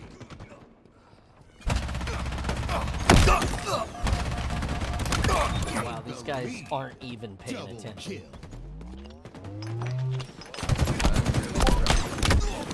2 here, 3 here, 3 outside, 3 outside. Still on blue. Blue ramp now. To mid. Blue ramp to mid.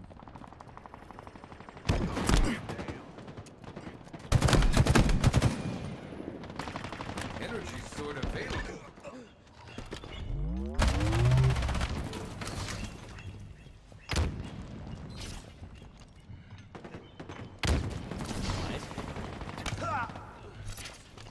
One up center.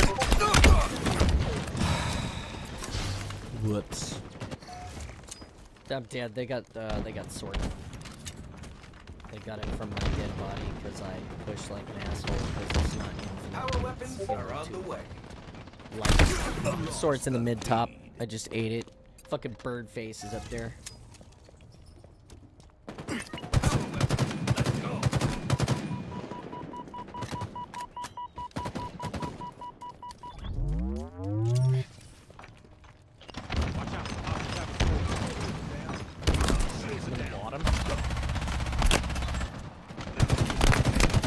Weak in the center.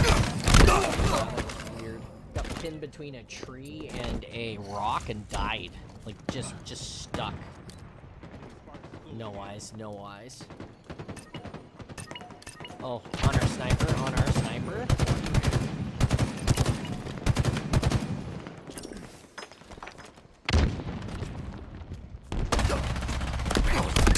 Thanks for my sniper rifle, bitch bag.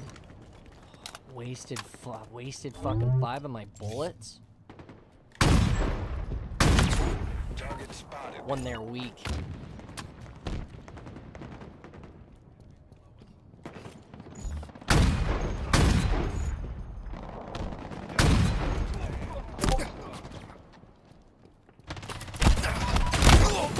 One on max. Thank you. Enemy there.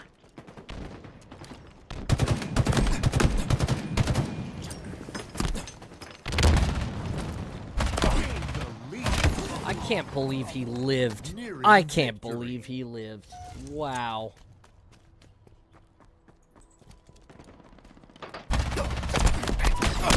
Again, he got me again, son of a bitch. On my X1. Lost the This lead. guy got me twice. What a fucking winner. Keep your head down. Hey, God dang. Where are you at? Where'd you die?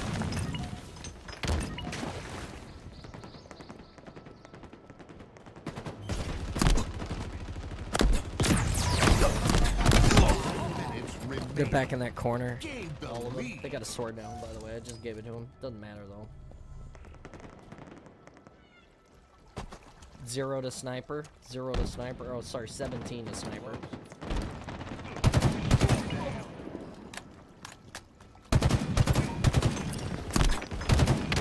They're all blue corner base, blue base still, blue base. No eyes, no eyes, no eyes. Pushing sniper. I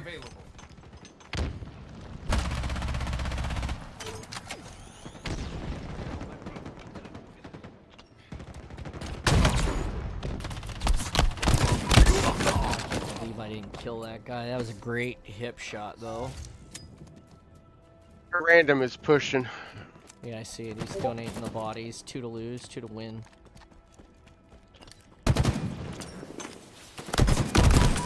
Lost the 1 to lose, 2 to win. They're all 3 together in blue corner alone. defeat. My God. Yeah, that was my fault. I mean, it wasn't, but it was. It was. I could have.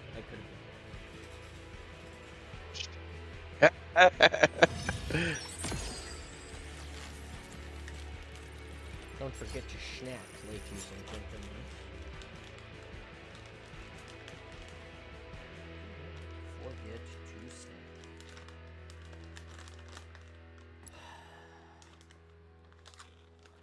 My John reading model is almost done. I need somebody to write me something to say as John. Oh man. Then I will say it. Okay. Of course, when you guys won't hear it, I will say it, and then I will convert it to John's voice. We'll see how accurate it is.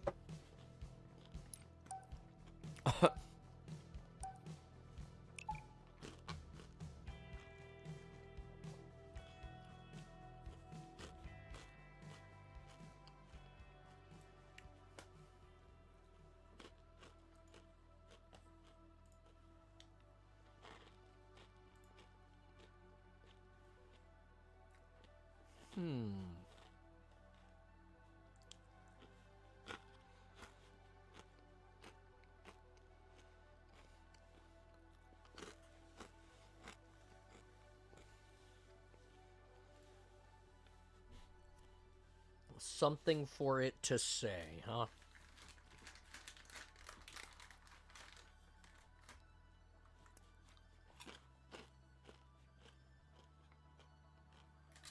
Oh my God.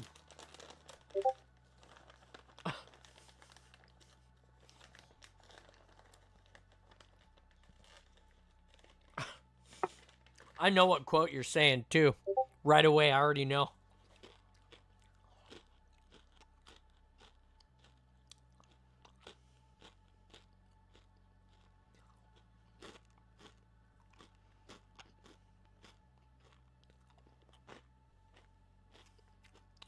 Yeah. Mm-hmm.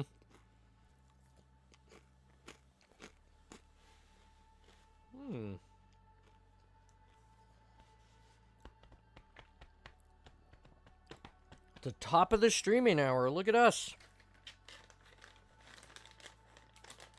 Oh, God. I'm supposed to fix that. That's not right. It's okay.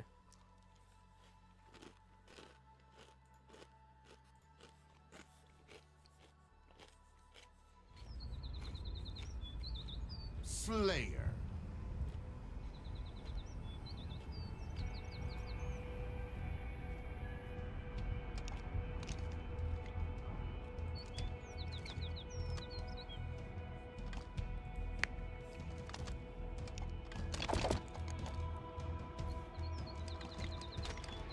Someone is still celebrating Santa Claus. Kill to score. Somebody's more still to dressed win. up as a Santa or an elf? Nice. I'm at Dynamo's. OV is out.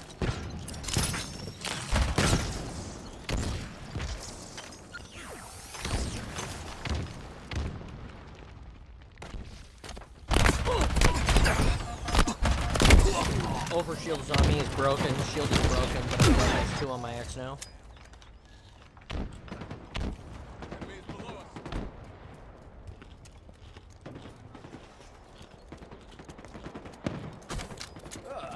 MA40 AR ASAP FTW.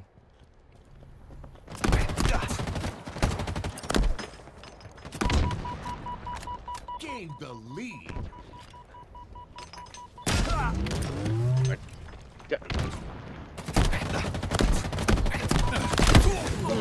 One on my X.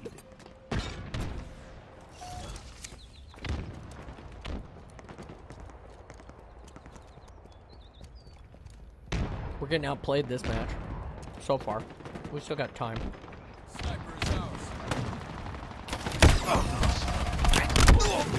Damn. The lead.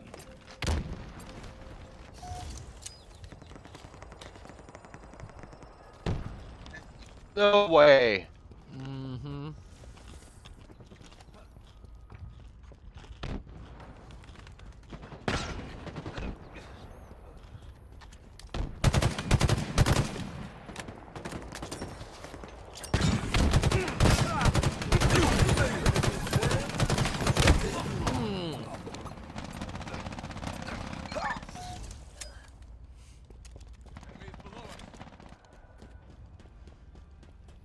Overshield inbound.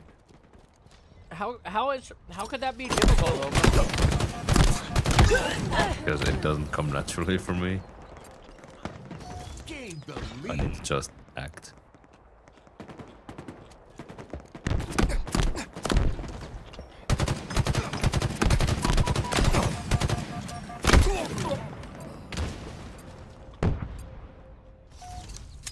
Bummer.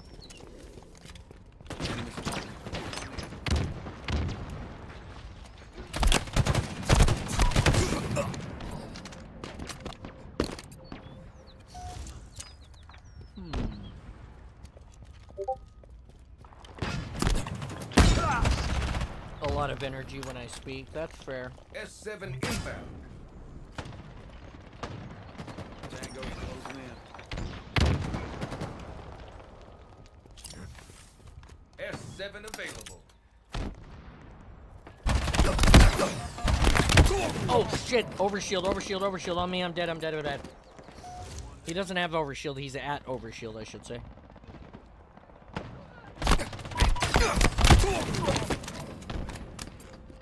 Mm-hmm.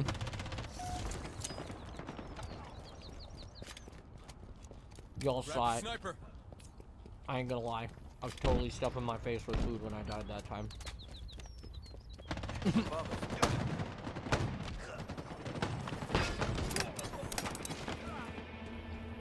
Mysteriously, Halfway there to was no victory. mysterious about it. The water dissolved them.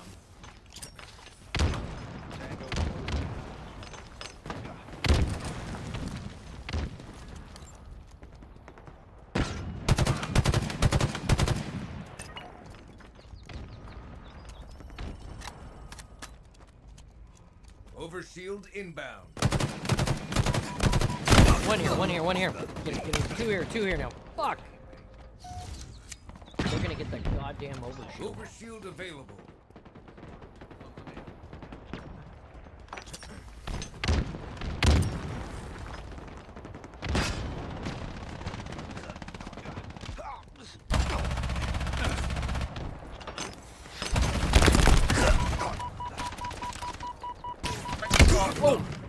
Oh, I got pinched.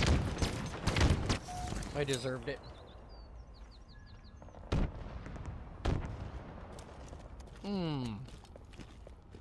Well.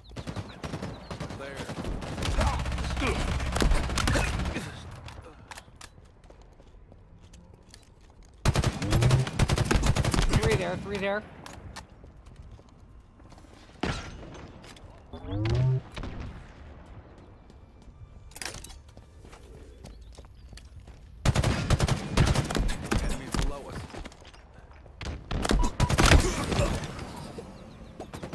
still one at trucks.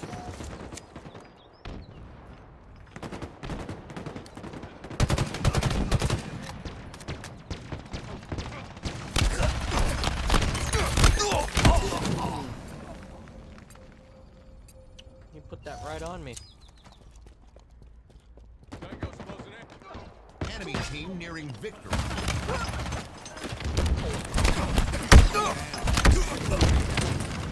Weak on my axe. Enemy shields down. S7 inbound. One on my axe. Close. S7 available. Overshield inbound. Me on the. On you, okay. Overshield available.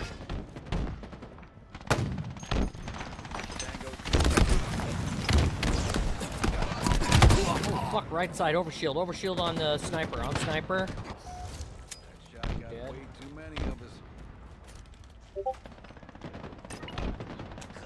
Defeat. Absolutely terrible.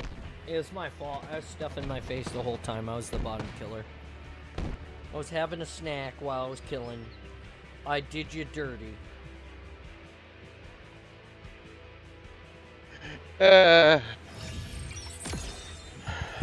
On a better note, though, my stomach now has food in it, and I can slay more efficiently. Because one does not slay well when he is hungry. You've never played Hangry. Oh, man. Hangry plays. I don't know. Eat a Snickers, Kevin.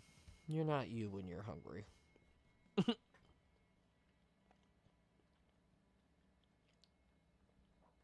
Oh, there's new software for my graphics card. I'm so excited. Maybe it will fix a few of the issues I've been having.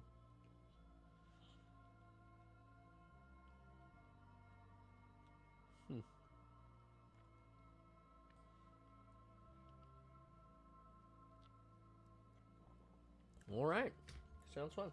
I read a line through the start of the Chai City mission just now from the book. I make that into the clip. Okay. That's interesting because then you could compare it against me actually reading it, if you wanted to. Oh yeah, I do have the exact timestamp of when you read that as well. Mm-hmm.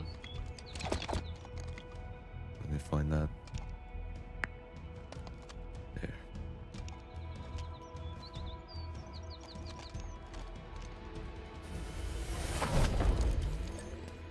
Old school simplicity. More kills, map again. more better. I'm with our teammate. He's got a coil. We're heading towards.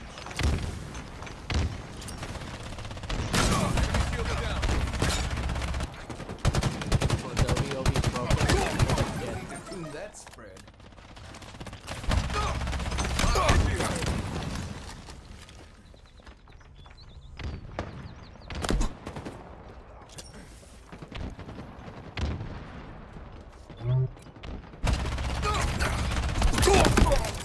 Weak The on same me. guys.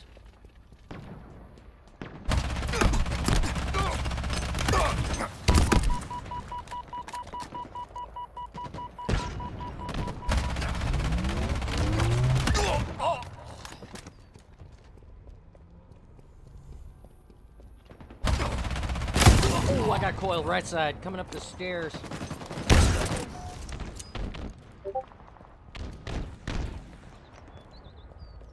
Minute to Ovi.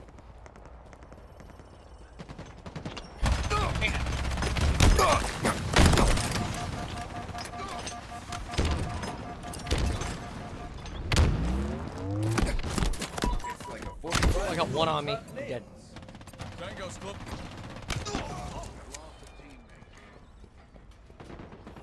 Audio file acquired.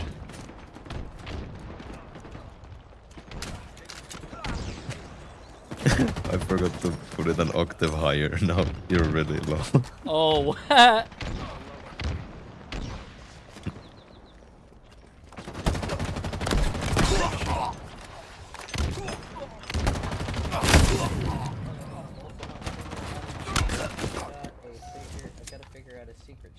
Discord I can't see, but always get notifications for. Overshield In this inbound. Discord? I wonder what it is. Overshield, overshield. Where? He's on it. Got an overshoot. Our teammates got it. Grabbed a sniper. They left. They left. Oh, after the way that they played against us earlier, they decided to leave? What a bunch of baby back bitch bags.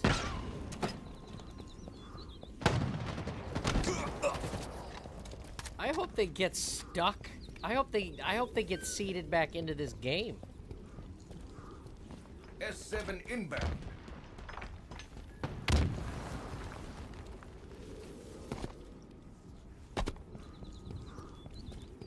S7 available. The whole team. Yeah, they did. Game should end soon. Should automatically end.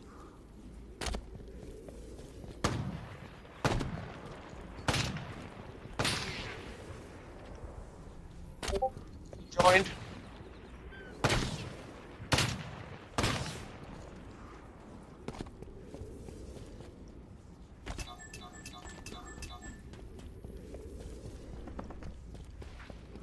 I think it's the same dudes.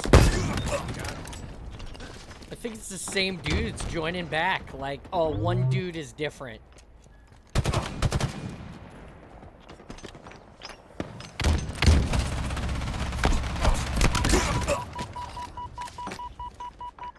Going for OV because it's up in 20 and why not? Just joined. Yeah, it's all the same dudes except one. I don't even feel bad.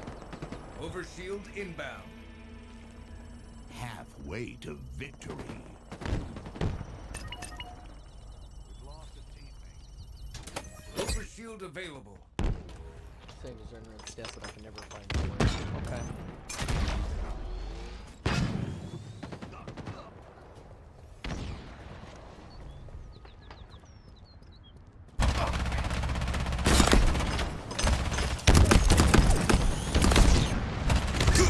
Killing spree.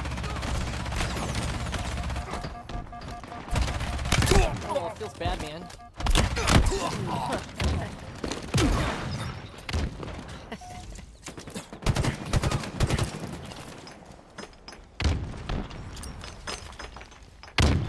There's two here on me.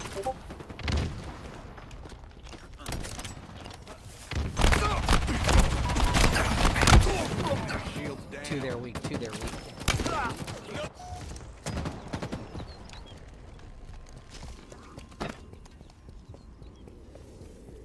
No eyes.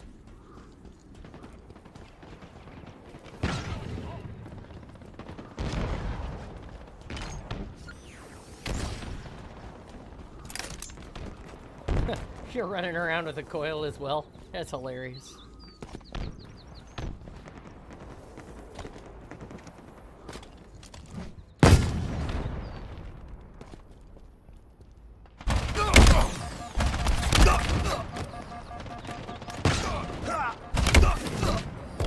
How'd he get me? Nice shot, dude. They're at Hog again? Hog corner again? Overshield. S7 available. Overshield inbound. Nearing victory. Two on there, two out there. You just playing through stream, by the way. Oh, that's because I forgot to turn streamer mode back on after I switched it to play those goddamn bro.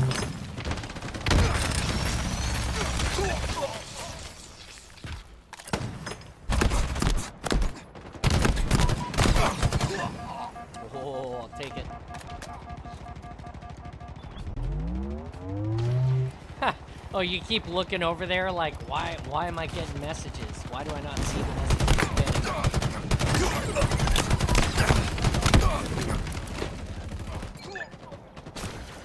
I'll fix it right after this is over for the last 40 5 minutes of the minutes stream. remaining. It's gonna drive you absolutely Send them stupid. straight to heaven with our trusty S7.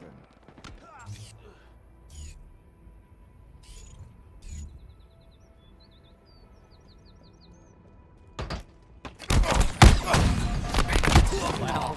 No bullets for you, douchebag. I can't believe he got the best of me there. That was my bad.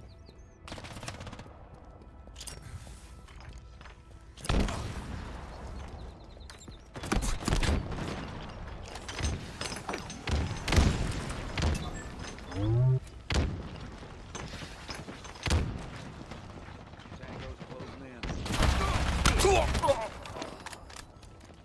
30 to Obi. Spartan down.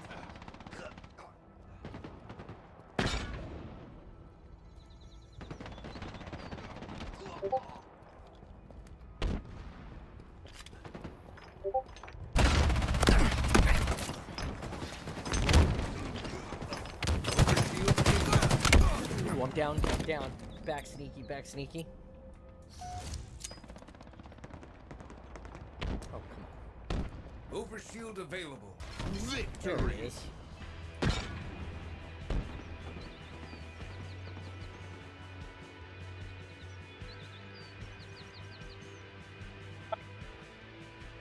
Now it's The list, Go ahead. the list of players on that's going to be long. Is it? I feel like it. No, it's not because. So this is funny. They quit, and then they came back, and when they came back, they got 3 out of the 4 of them came back. Only 1 of them did not return because they had 5 players. I think that's funny. They were all like, I'm gonna go. Oh, see you, Nikki. See you later. I will catch you later when you guys are playing after I'm done running around. That means we got a half an hour left. We're getting close to the end. Never. Let's play a Husky raid, you know? We don't have enough people. We don't have a full squad, but I want to play it, so let's play it. We've been playing Delta all day. Then I get to go to town and get a new flannel shirt. I'm excited about that. And then I'll probably go hit my golf clubs today for a little bit. I'm excited about that.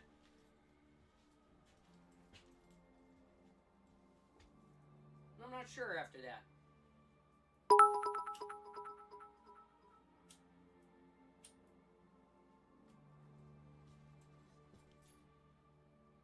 Cheered. Make sure to kick some ass before you leave today. I will. I will. You kick some ass too, and I'll see you later.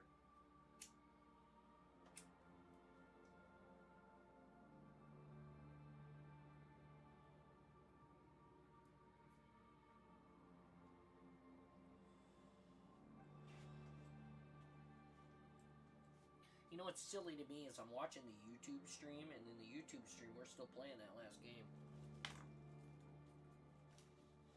I gotta figure that out. Hey, Installation 00, if you have any idea how we could decrease the stream latency on YouTube, that might be rather helpful.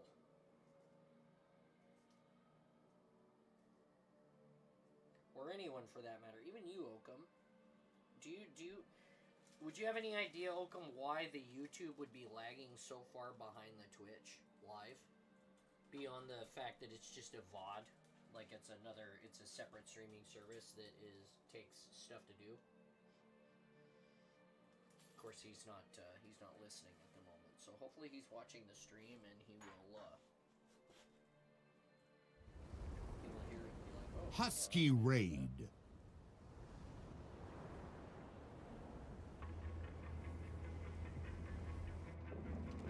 I have to sit down and pay attention now. Malamute for raiding. I still think that Malamute raid thing would be is a money maker.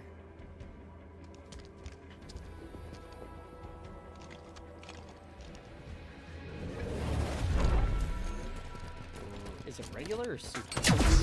Super. I think. It is super.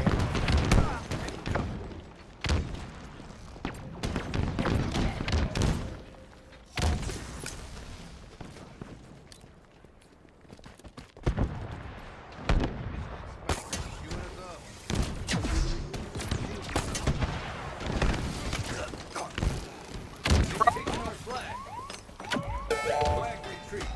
Now back to our base with it. Flag return.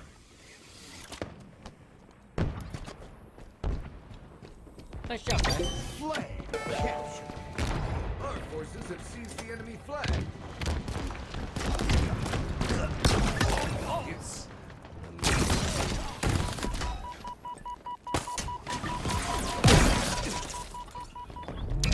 Flag capture. Thanks, guys. Sniper is ours.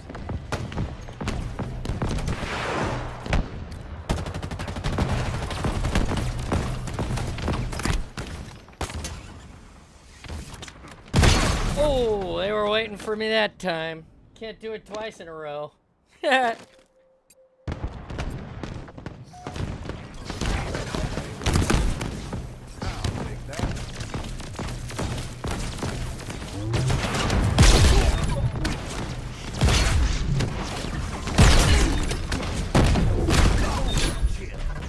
Triple kill. Grand slam. Extermination.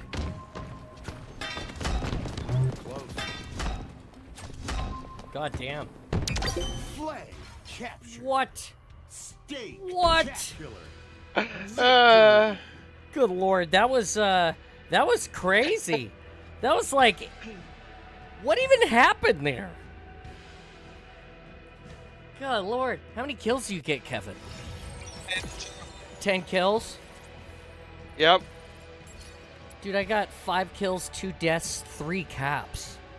Like, that's crazy. Kevin is just going off in their base, 10 kills, 2 deaths. Look at that. I got that extermination right at the end. That was a tasty meatball to drop upon them. They didn't know what was happening. No, they had a... Well, and it just kept giving me grappling hooks, and I was like, I'm just gonna do this thing then, and, you know.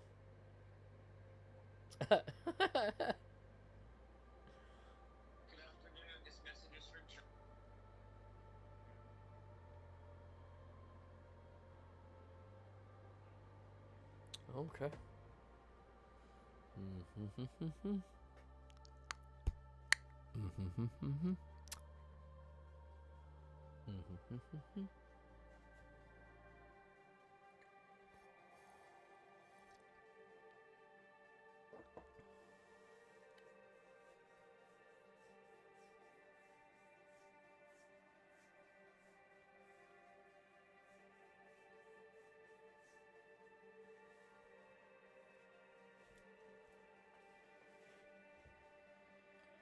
Oh, it's been a good day. I'm glad that I was able to spend it with all of you guys. It's been a quiet day today. John, I'm done with the AI Are you? thing. I uploaded the VC text. You uploaded it to the VC text? Alright, I'm gonna download it. Husky raid. I suggest listening to the one with the number 7 on it. Okay. Okay.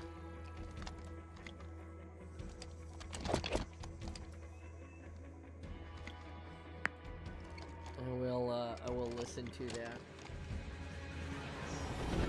Alright, I've got, welcome Solomon, you're live on the Awesome. How are you doing, buddy? We're playing a match right now, so... Oh, shit! I'm down. Oh, Your he game left. audio is overwhelming your mic on stream. Is overwhelming my mic on the stream now. Oh, Or it might be your mic is low, because my Discord is really high. It could be my mic is low. I just turned it up. I accidentally nudged it, so it might have been low. It's still low. It's still low. My mic is still low. Okay.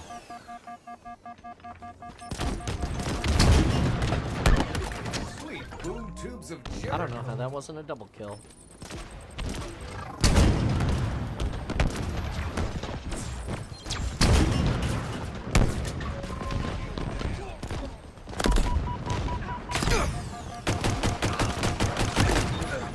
I don't remember the rest.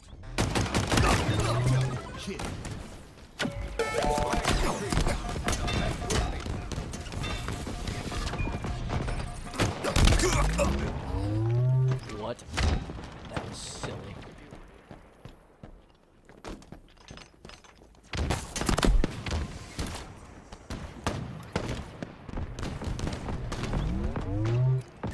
Oh, are you flagging that? Oh, Capture. Our forces have seized the enemy flag. Shields are down.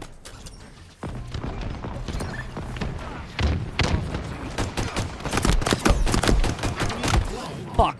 That was my bad. I should have poked my head back out there. That was so stupid.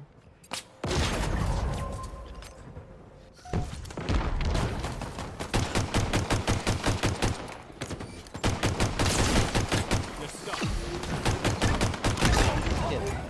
Shit. Fucking hammering, man.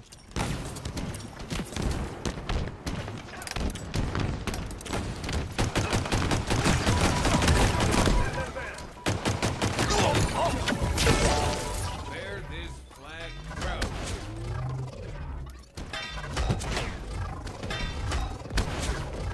Did you know that if you flag juggle Oakham, it cancels the it cancels the recharge on the if you flag juggle, it cancels the recharge on the equipment. So every time you drop it and pick it, you can reuse the equipment again. Hey. I don't know if you knew that. I wanted to tell you.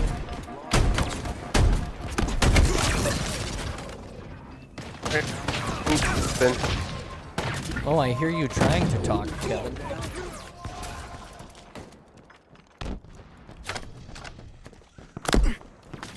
Wall.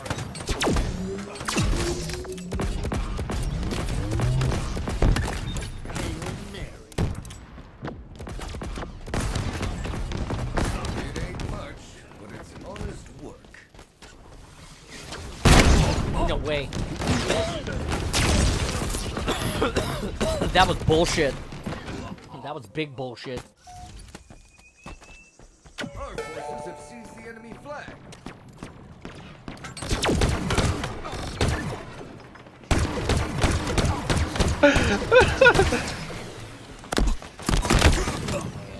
Bad choice of mine while I was in the middle of it. Enemy flag.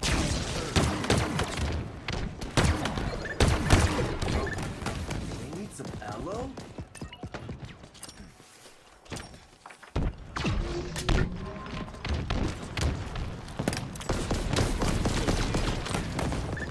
Number 6 will shock you.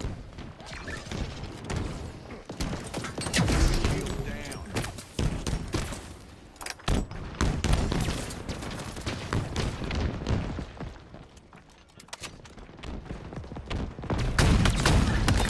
No scope.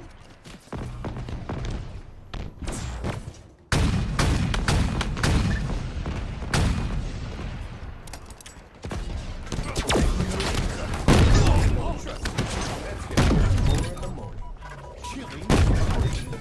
Double kill. Triple kill. Overkill. Extermination. Oh, damn it. Flag. Capture. God, those guys are all sorts of... That was amazing. Those guys were all sorts of upset again. Victory.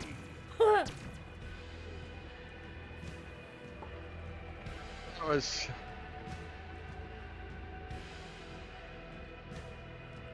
Right? What are we doing to these dudes, Kevin?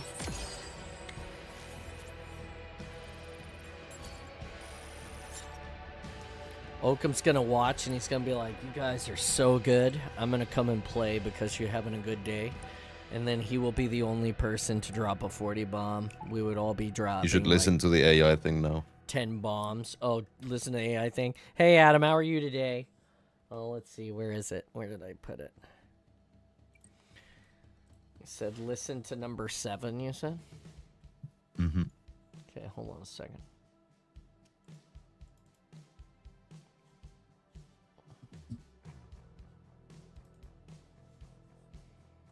Number 7. Okay, here we go. 2037 hours, November 27, 2525, military calendar. In orbit over Kaiseri 4. John piloted the Pelican through the exit burn of their orbital path. All right, so it sounds like the tone sounds pretty good.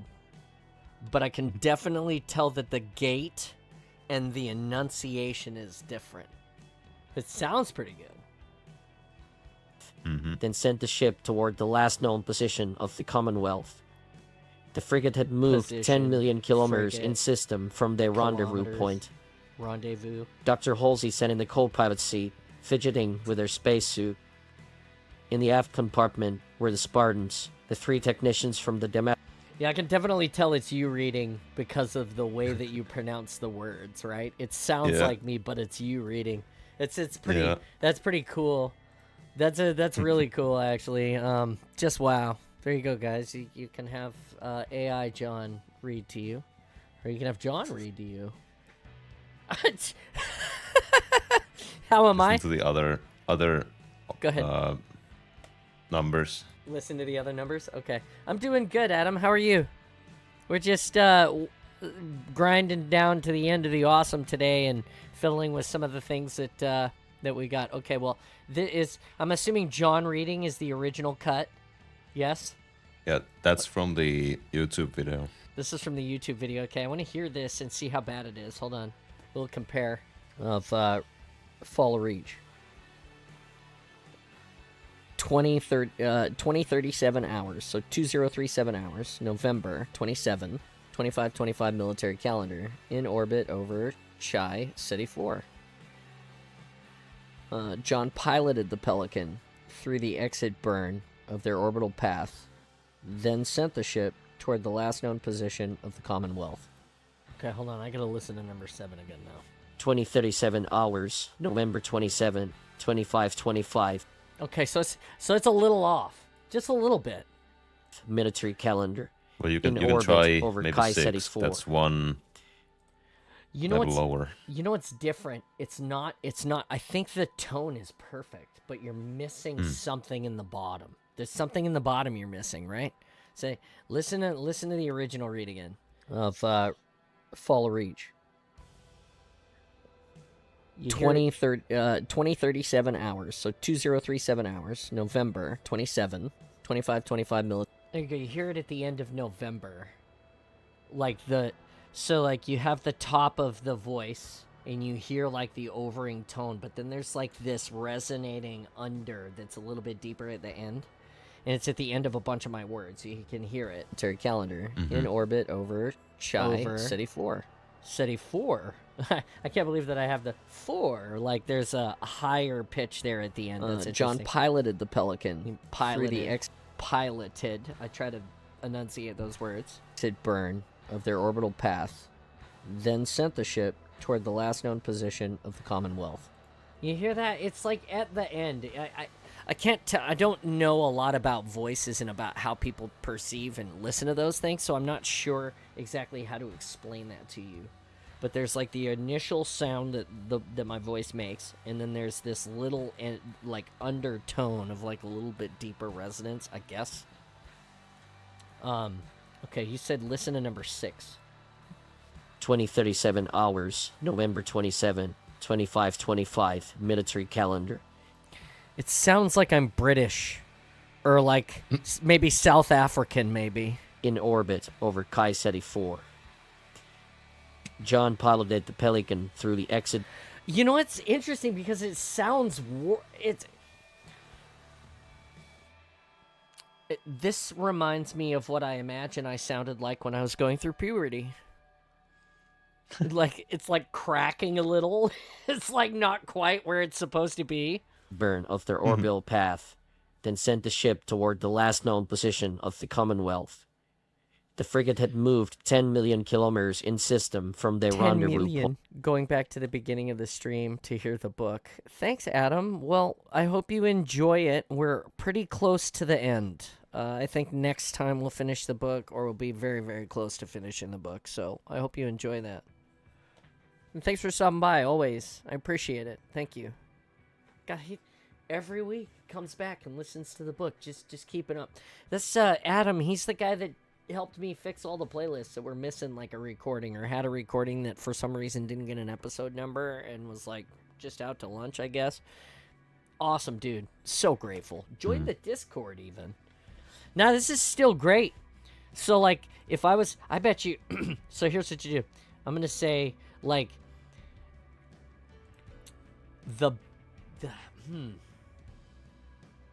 it's hard, right? You have to have somebody who can mimic the person that you're trying to copy. That's what I was saying from the start. That's kind of tough. That is tough because the intonation and the inflection, and then of course the enunciation, not just the way that we use the words or the way that we say the words, but the way that the vowels are constructed in different, the way that they're differently built. I could definitely tell, like if anybody tried to clone me as an AI and it wasn't me, I could tell probably immediately that it wasn't me because of the words that the AI would use. If it was talking in my place. So I think that's interesting. But this is amazing. You get a pretty close approximation there of what I mostly sound like. Man, that's neat. You want to play another one, Kevin? Listen to the Zero clip. Oh, listen to the Zero clip? Okay. Hold on. We'll listen to one more before we go. Oakum's got one more for us.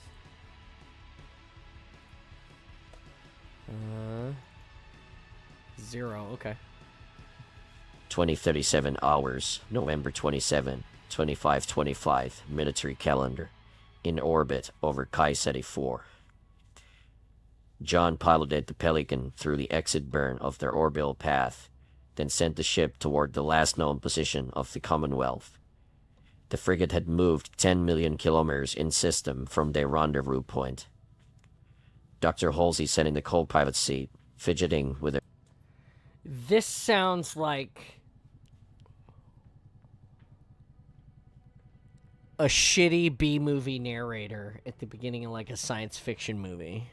It's like, scene.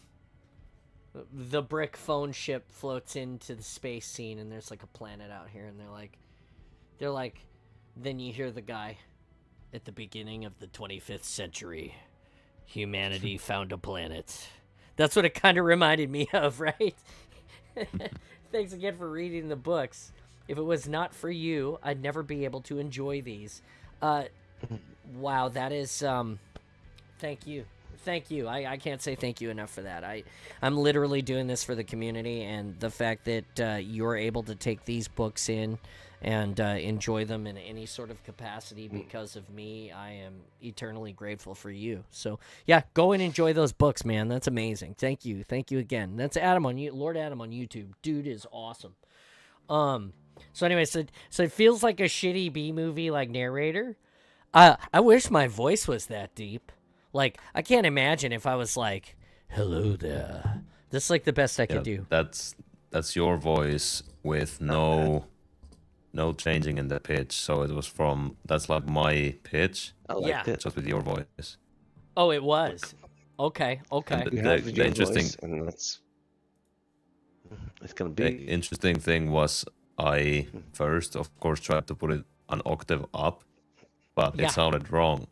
So then I had I'll to show you something. only do it a half octave up, and then it matched your voice. So Gotcha. your voice is like not a full octave higher than mine, but a half. Like a half step. Interesting. Mm-hmm. Interesting. That's interesting. Hey, Solomon, welcome to the Awesome. We are live on Twitch and on YouTube, buddy. I hear you back there trying to talk. You're a little bit broken and unreadable. But we're playing some Halo. It's okay, buddy. I'm just letting you know we're playing some Halo, and we were listening to AI. We've been talking about how AI affects, is working in the world and all the cool things we can do with it. To say about that, yes. Yeah. So welcome and hi. You're on here live. I don't know if they'll be able to hear you. You were, like I said again, you were broken. Yeah, and they can hear me. fairly unreadable. Oh, what? Well, I know. Oh, I hear that you way if better you're- now. Yeah, if you're streaming, they can hear me. I Oh, know that. thanks, Adam. I appreciate you. 100 subs on YouTube is not something to slouch at. That is a big deal, and thank you for being one of them. We're up to, I think, 112 now as of today. That is, dude, that's awesome. We're growing in so many places. We've got some branding information that is on the way as well. What happened? What happened, Oakham? Growing in so many places.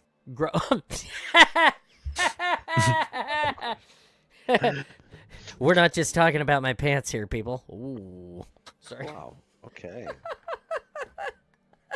You saying you're enlarging? Enlarging. You could say that my Enlarging. personality is rather engorged today. Okay. Question. So What? you do like 3D printing? Husky right? Raid. 116 on YouTube now. Wow. Go ahead. I'm listening. Would you ever 3D print an instrument? Would I ever 3D print an instrument? Like a ukulele or a guitar? I don't know if I would 3D print a guitar. I don't know if I'd 3D print a stringed instrument. Maybe an ocarina or a flute, like a recorder. You can print that. I have no, but I have it. One down, two down, three down. Going in the smoke. Oh, I'm down. Sniper right side, two left side spawned. Try to. Well, you're in the thick of it now, man. We're slaying it.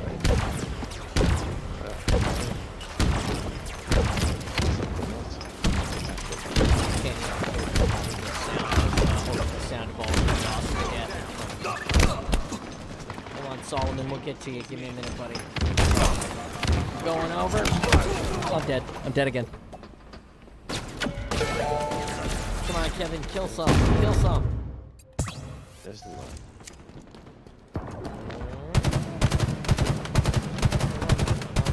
All on the left side. Enemy flag returned. Oof.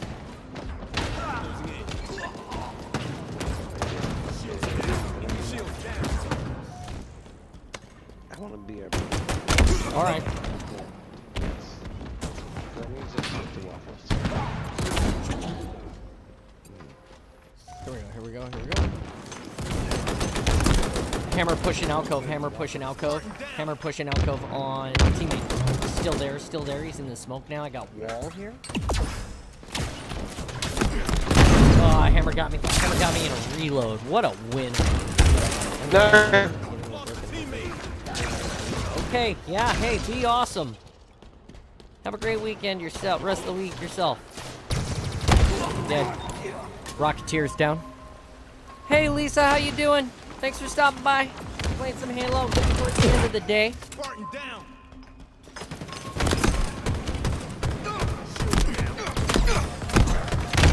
Fucking really? Too weak right side. Alcove. One left. Rockets. Could not stay. Oh, I'm down. Rockets in the base. Rockets pushing in the base Another now. one down. Hey! Darth Nihilus, 1995. Thanks for the follow. Welcome to the Awesome. How you doing, buddy? Traded with that ass bag. Flag.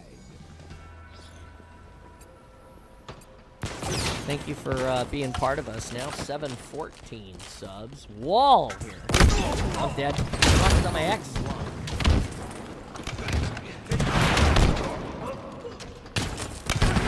Lost a teammate. Take it.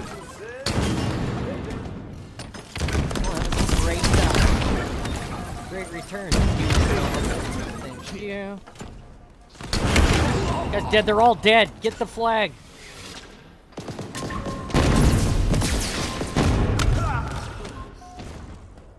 Okay, they're all alive again. Cinder shot going in.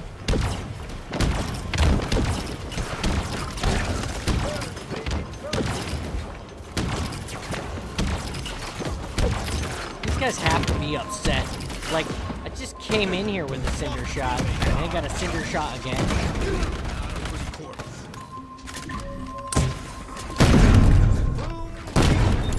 Killing spree.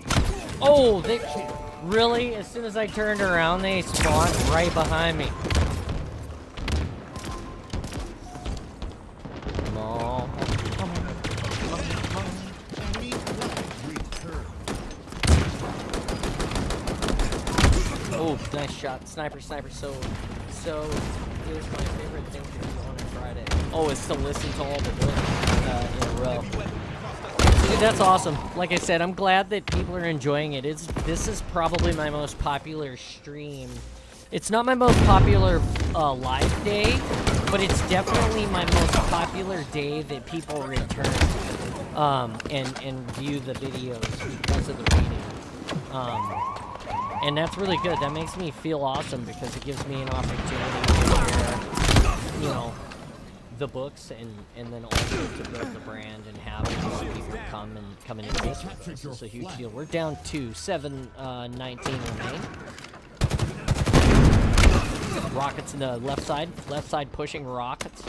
He's got BR, two pushing, one on flag now, aggressive. I guess we probably deserve this kind of beat down, considering that we doled out the pain mighty handily for some time.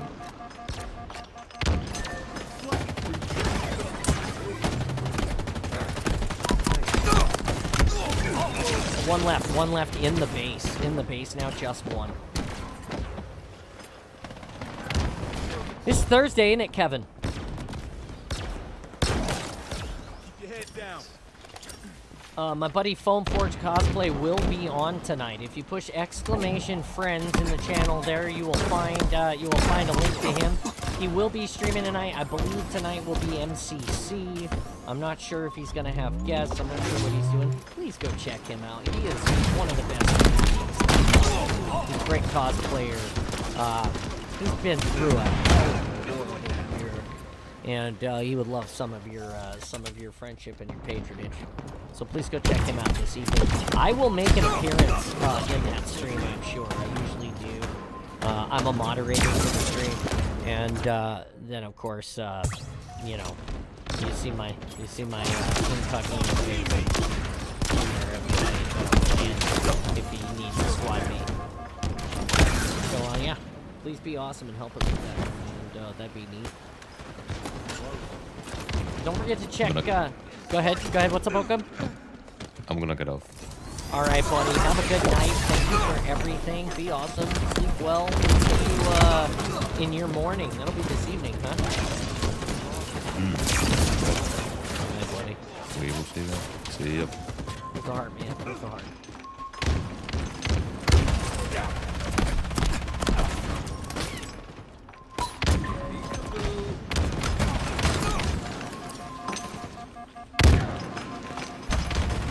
All four got push. Yep. One more pushing in now.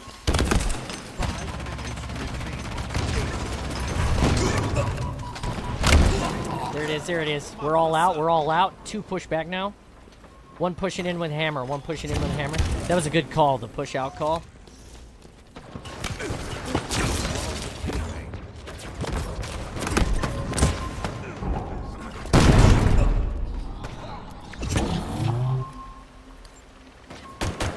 Oh, fuck. Didn't know there was one in alcove, one in mid. I'm fucking threw my face off. What are you hoping for Halo this year?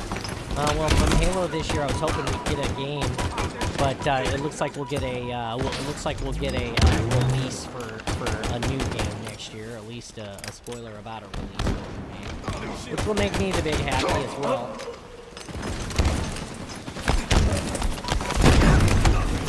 Dead, one right side. That'll make me really happy. And then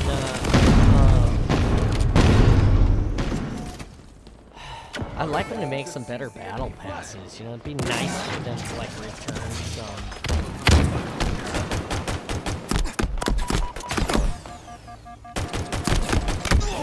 return some better content to the players in this year with Halo Infinite.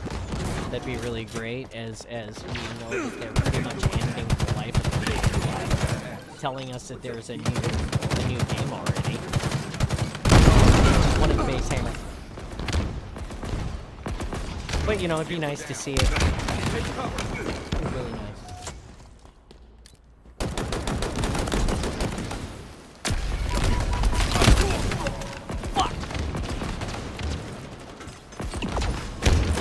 I'm also hoping that I am able to get a new printer this year, and what Halo will then give me is a brand new suit of armor to wear. I'll have a new printer and I'll be able to print it extra fast and better.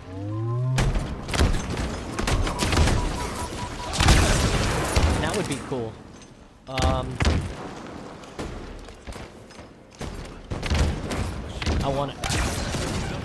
I want a good championship, Halo Championship World this year. That would be nice. I want to win the cosplay competition in Halo Worlds this year. That would be nice. I guess those are all the things that I'd love from Halo this year. 223, we gotta bust out of this thing and get the flag. They're just pinning us in now.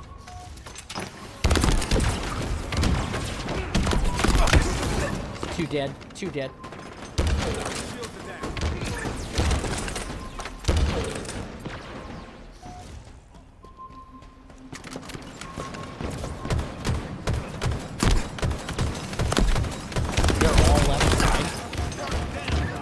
One down, one down.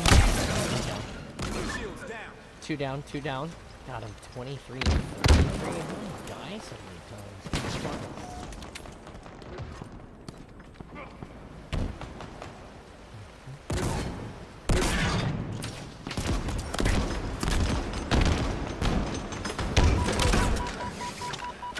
One pushing the flag right now.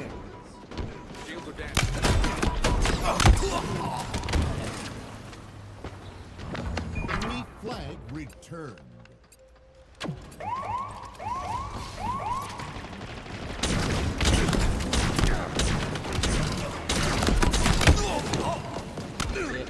Two down, two down, two down. Get the deep guy, get the deep guy. He's gonna get the flag. Scheisse. There, that's it. That's it. So. Enemy captured your flag. Defeat. Fuck. It happens. It happens. We can't win them all. Guys, it's 2:05. The show is over. Hold on.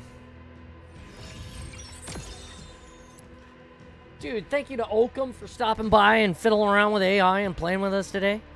What is the one Covenant weapon and one human weapon you would want to have a look in the game? One Covenant weapon and one human weapon you would want to have and look in the game. You mean, what do you mean in Halo Infinite? What weapon do I not have that I want? Or do you mean what weapon is in the game that I would love to have, like, in person as a prop or in real life? To clarify that question would be awesome. Anyway, like I said, overtime happened. We got 5 minutes of extra time today, and that is huge. So thank you for spending it with us and being part of this. It's probably the coolest thing that you could do during your day. At least that's how I feel. I mean, I spend the time with you guys. It was a slow, quiet day today, but we're going to knock it out of the park when we come back tomorrow. Tomorrow we will be here at 10 a.m. doing the normal thing for about 4 hours. We'll talk about some crafting. We'll play some Halo in the game. What weapons, human weapons, do I want to see in the game? Let me think on that for a second. I'd love to see the Spartan laser come back in Halo Infinite. I don't think it will. The CE Magnum, I'd love to see it.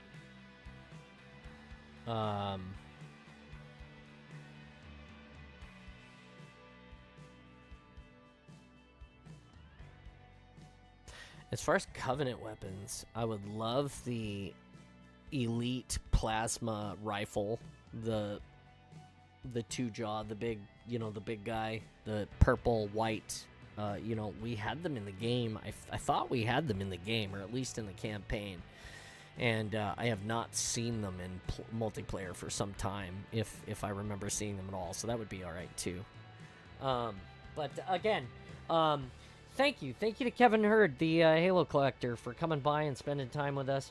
We literally cannot do any of this without you guys. Thank you to King Solomon for stopping in for a few minutes. We could barely hear him. He asked a question and then bailed off, and we're just happy that people are stopping by and spending the time with us.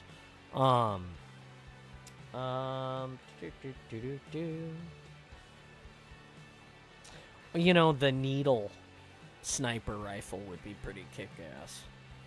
That'd be a good one for Halo Infinite.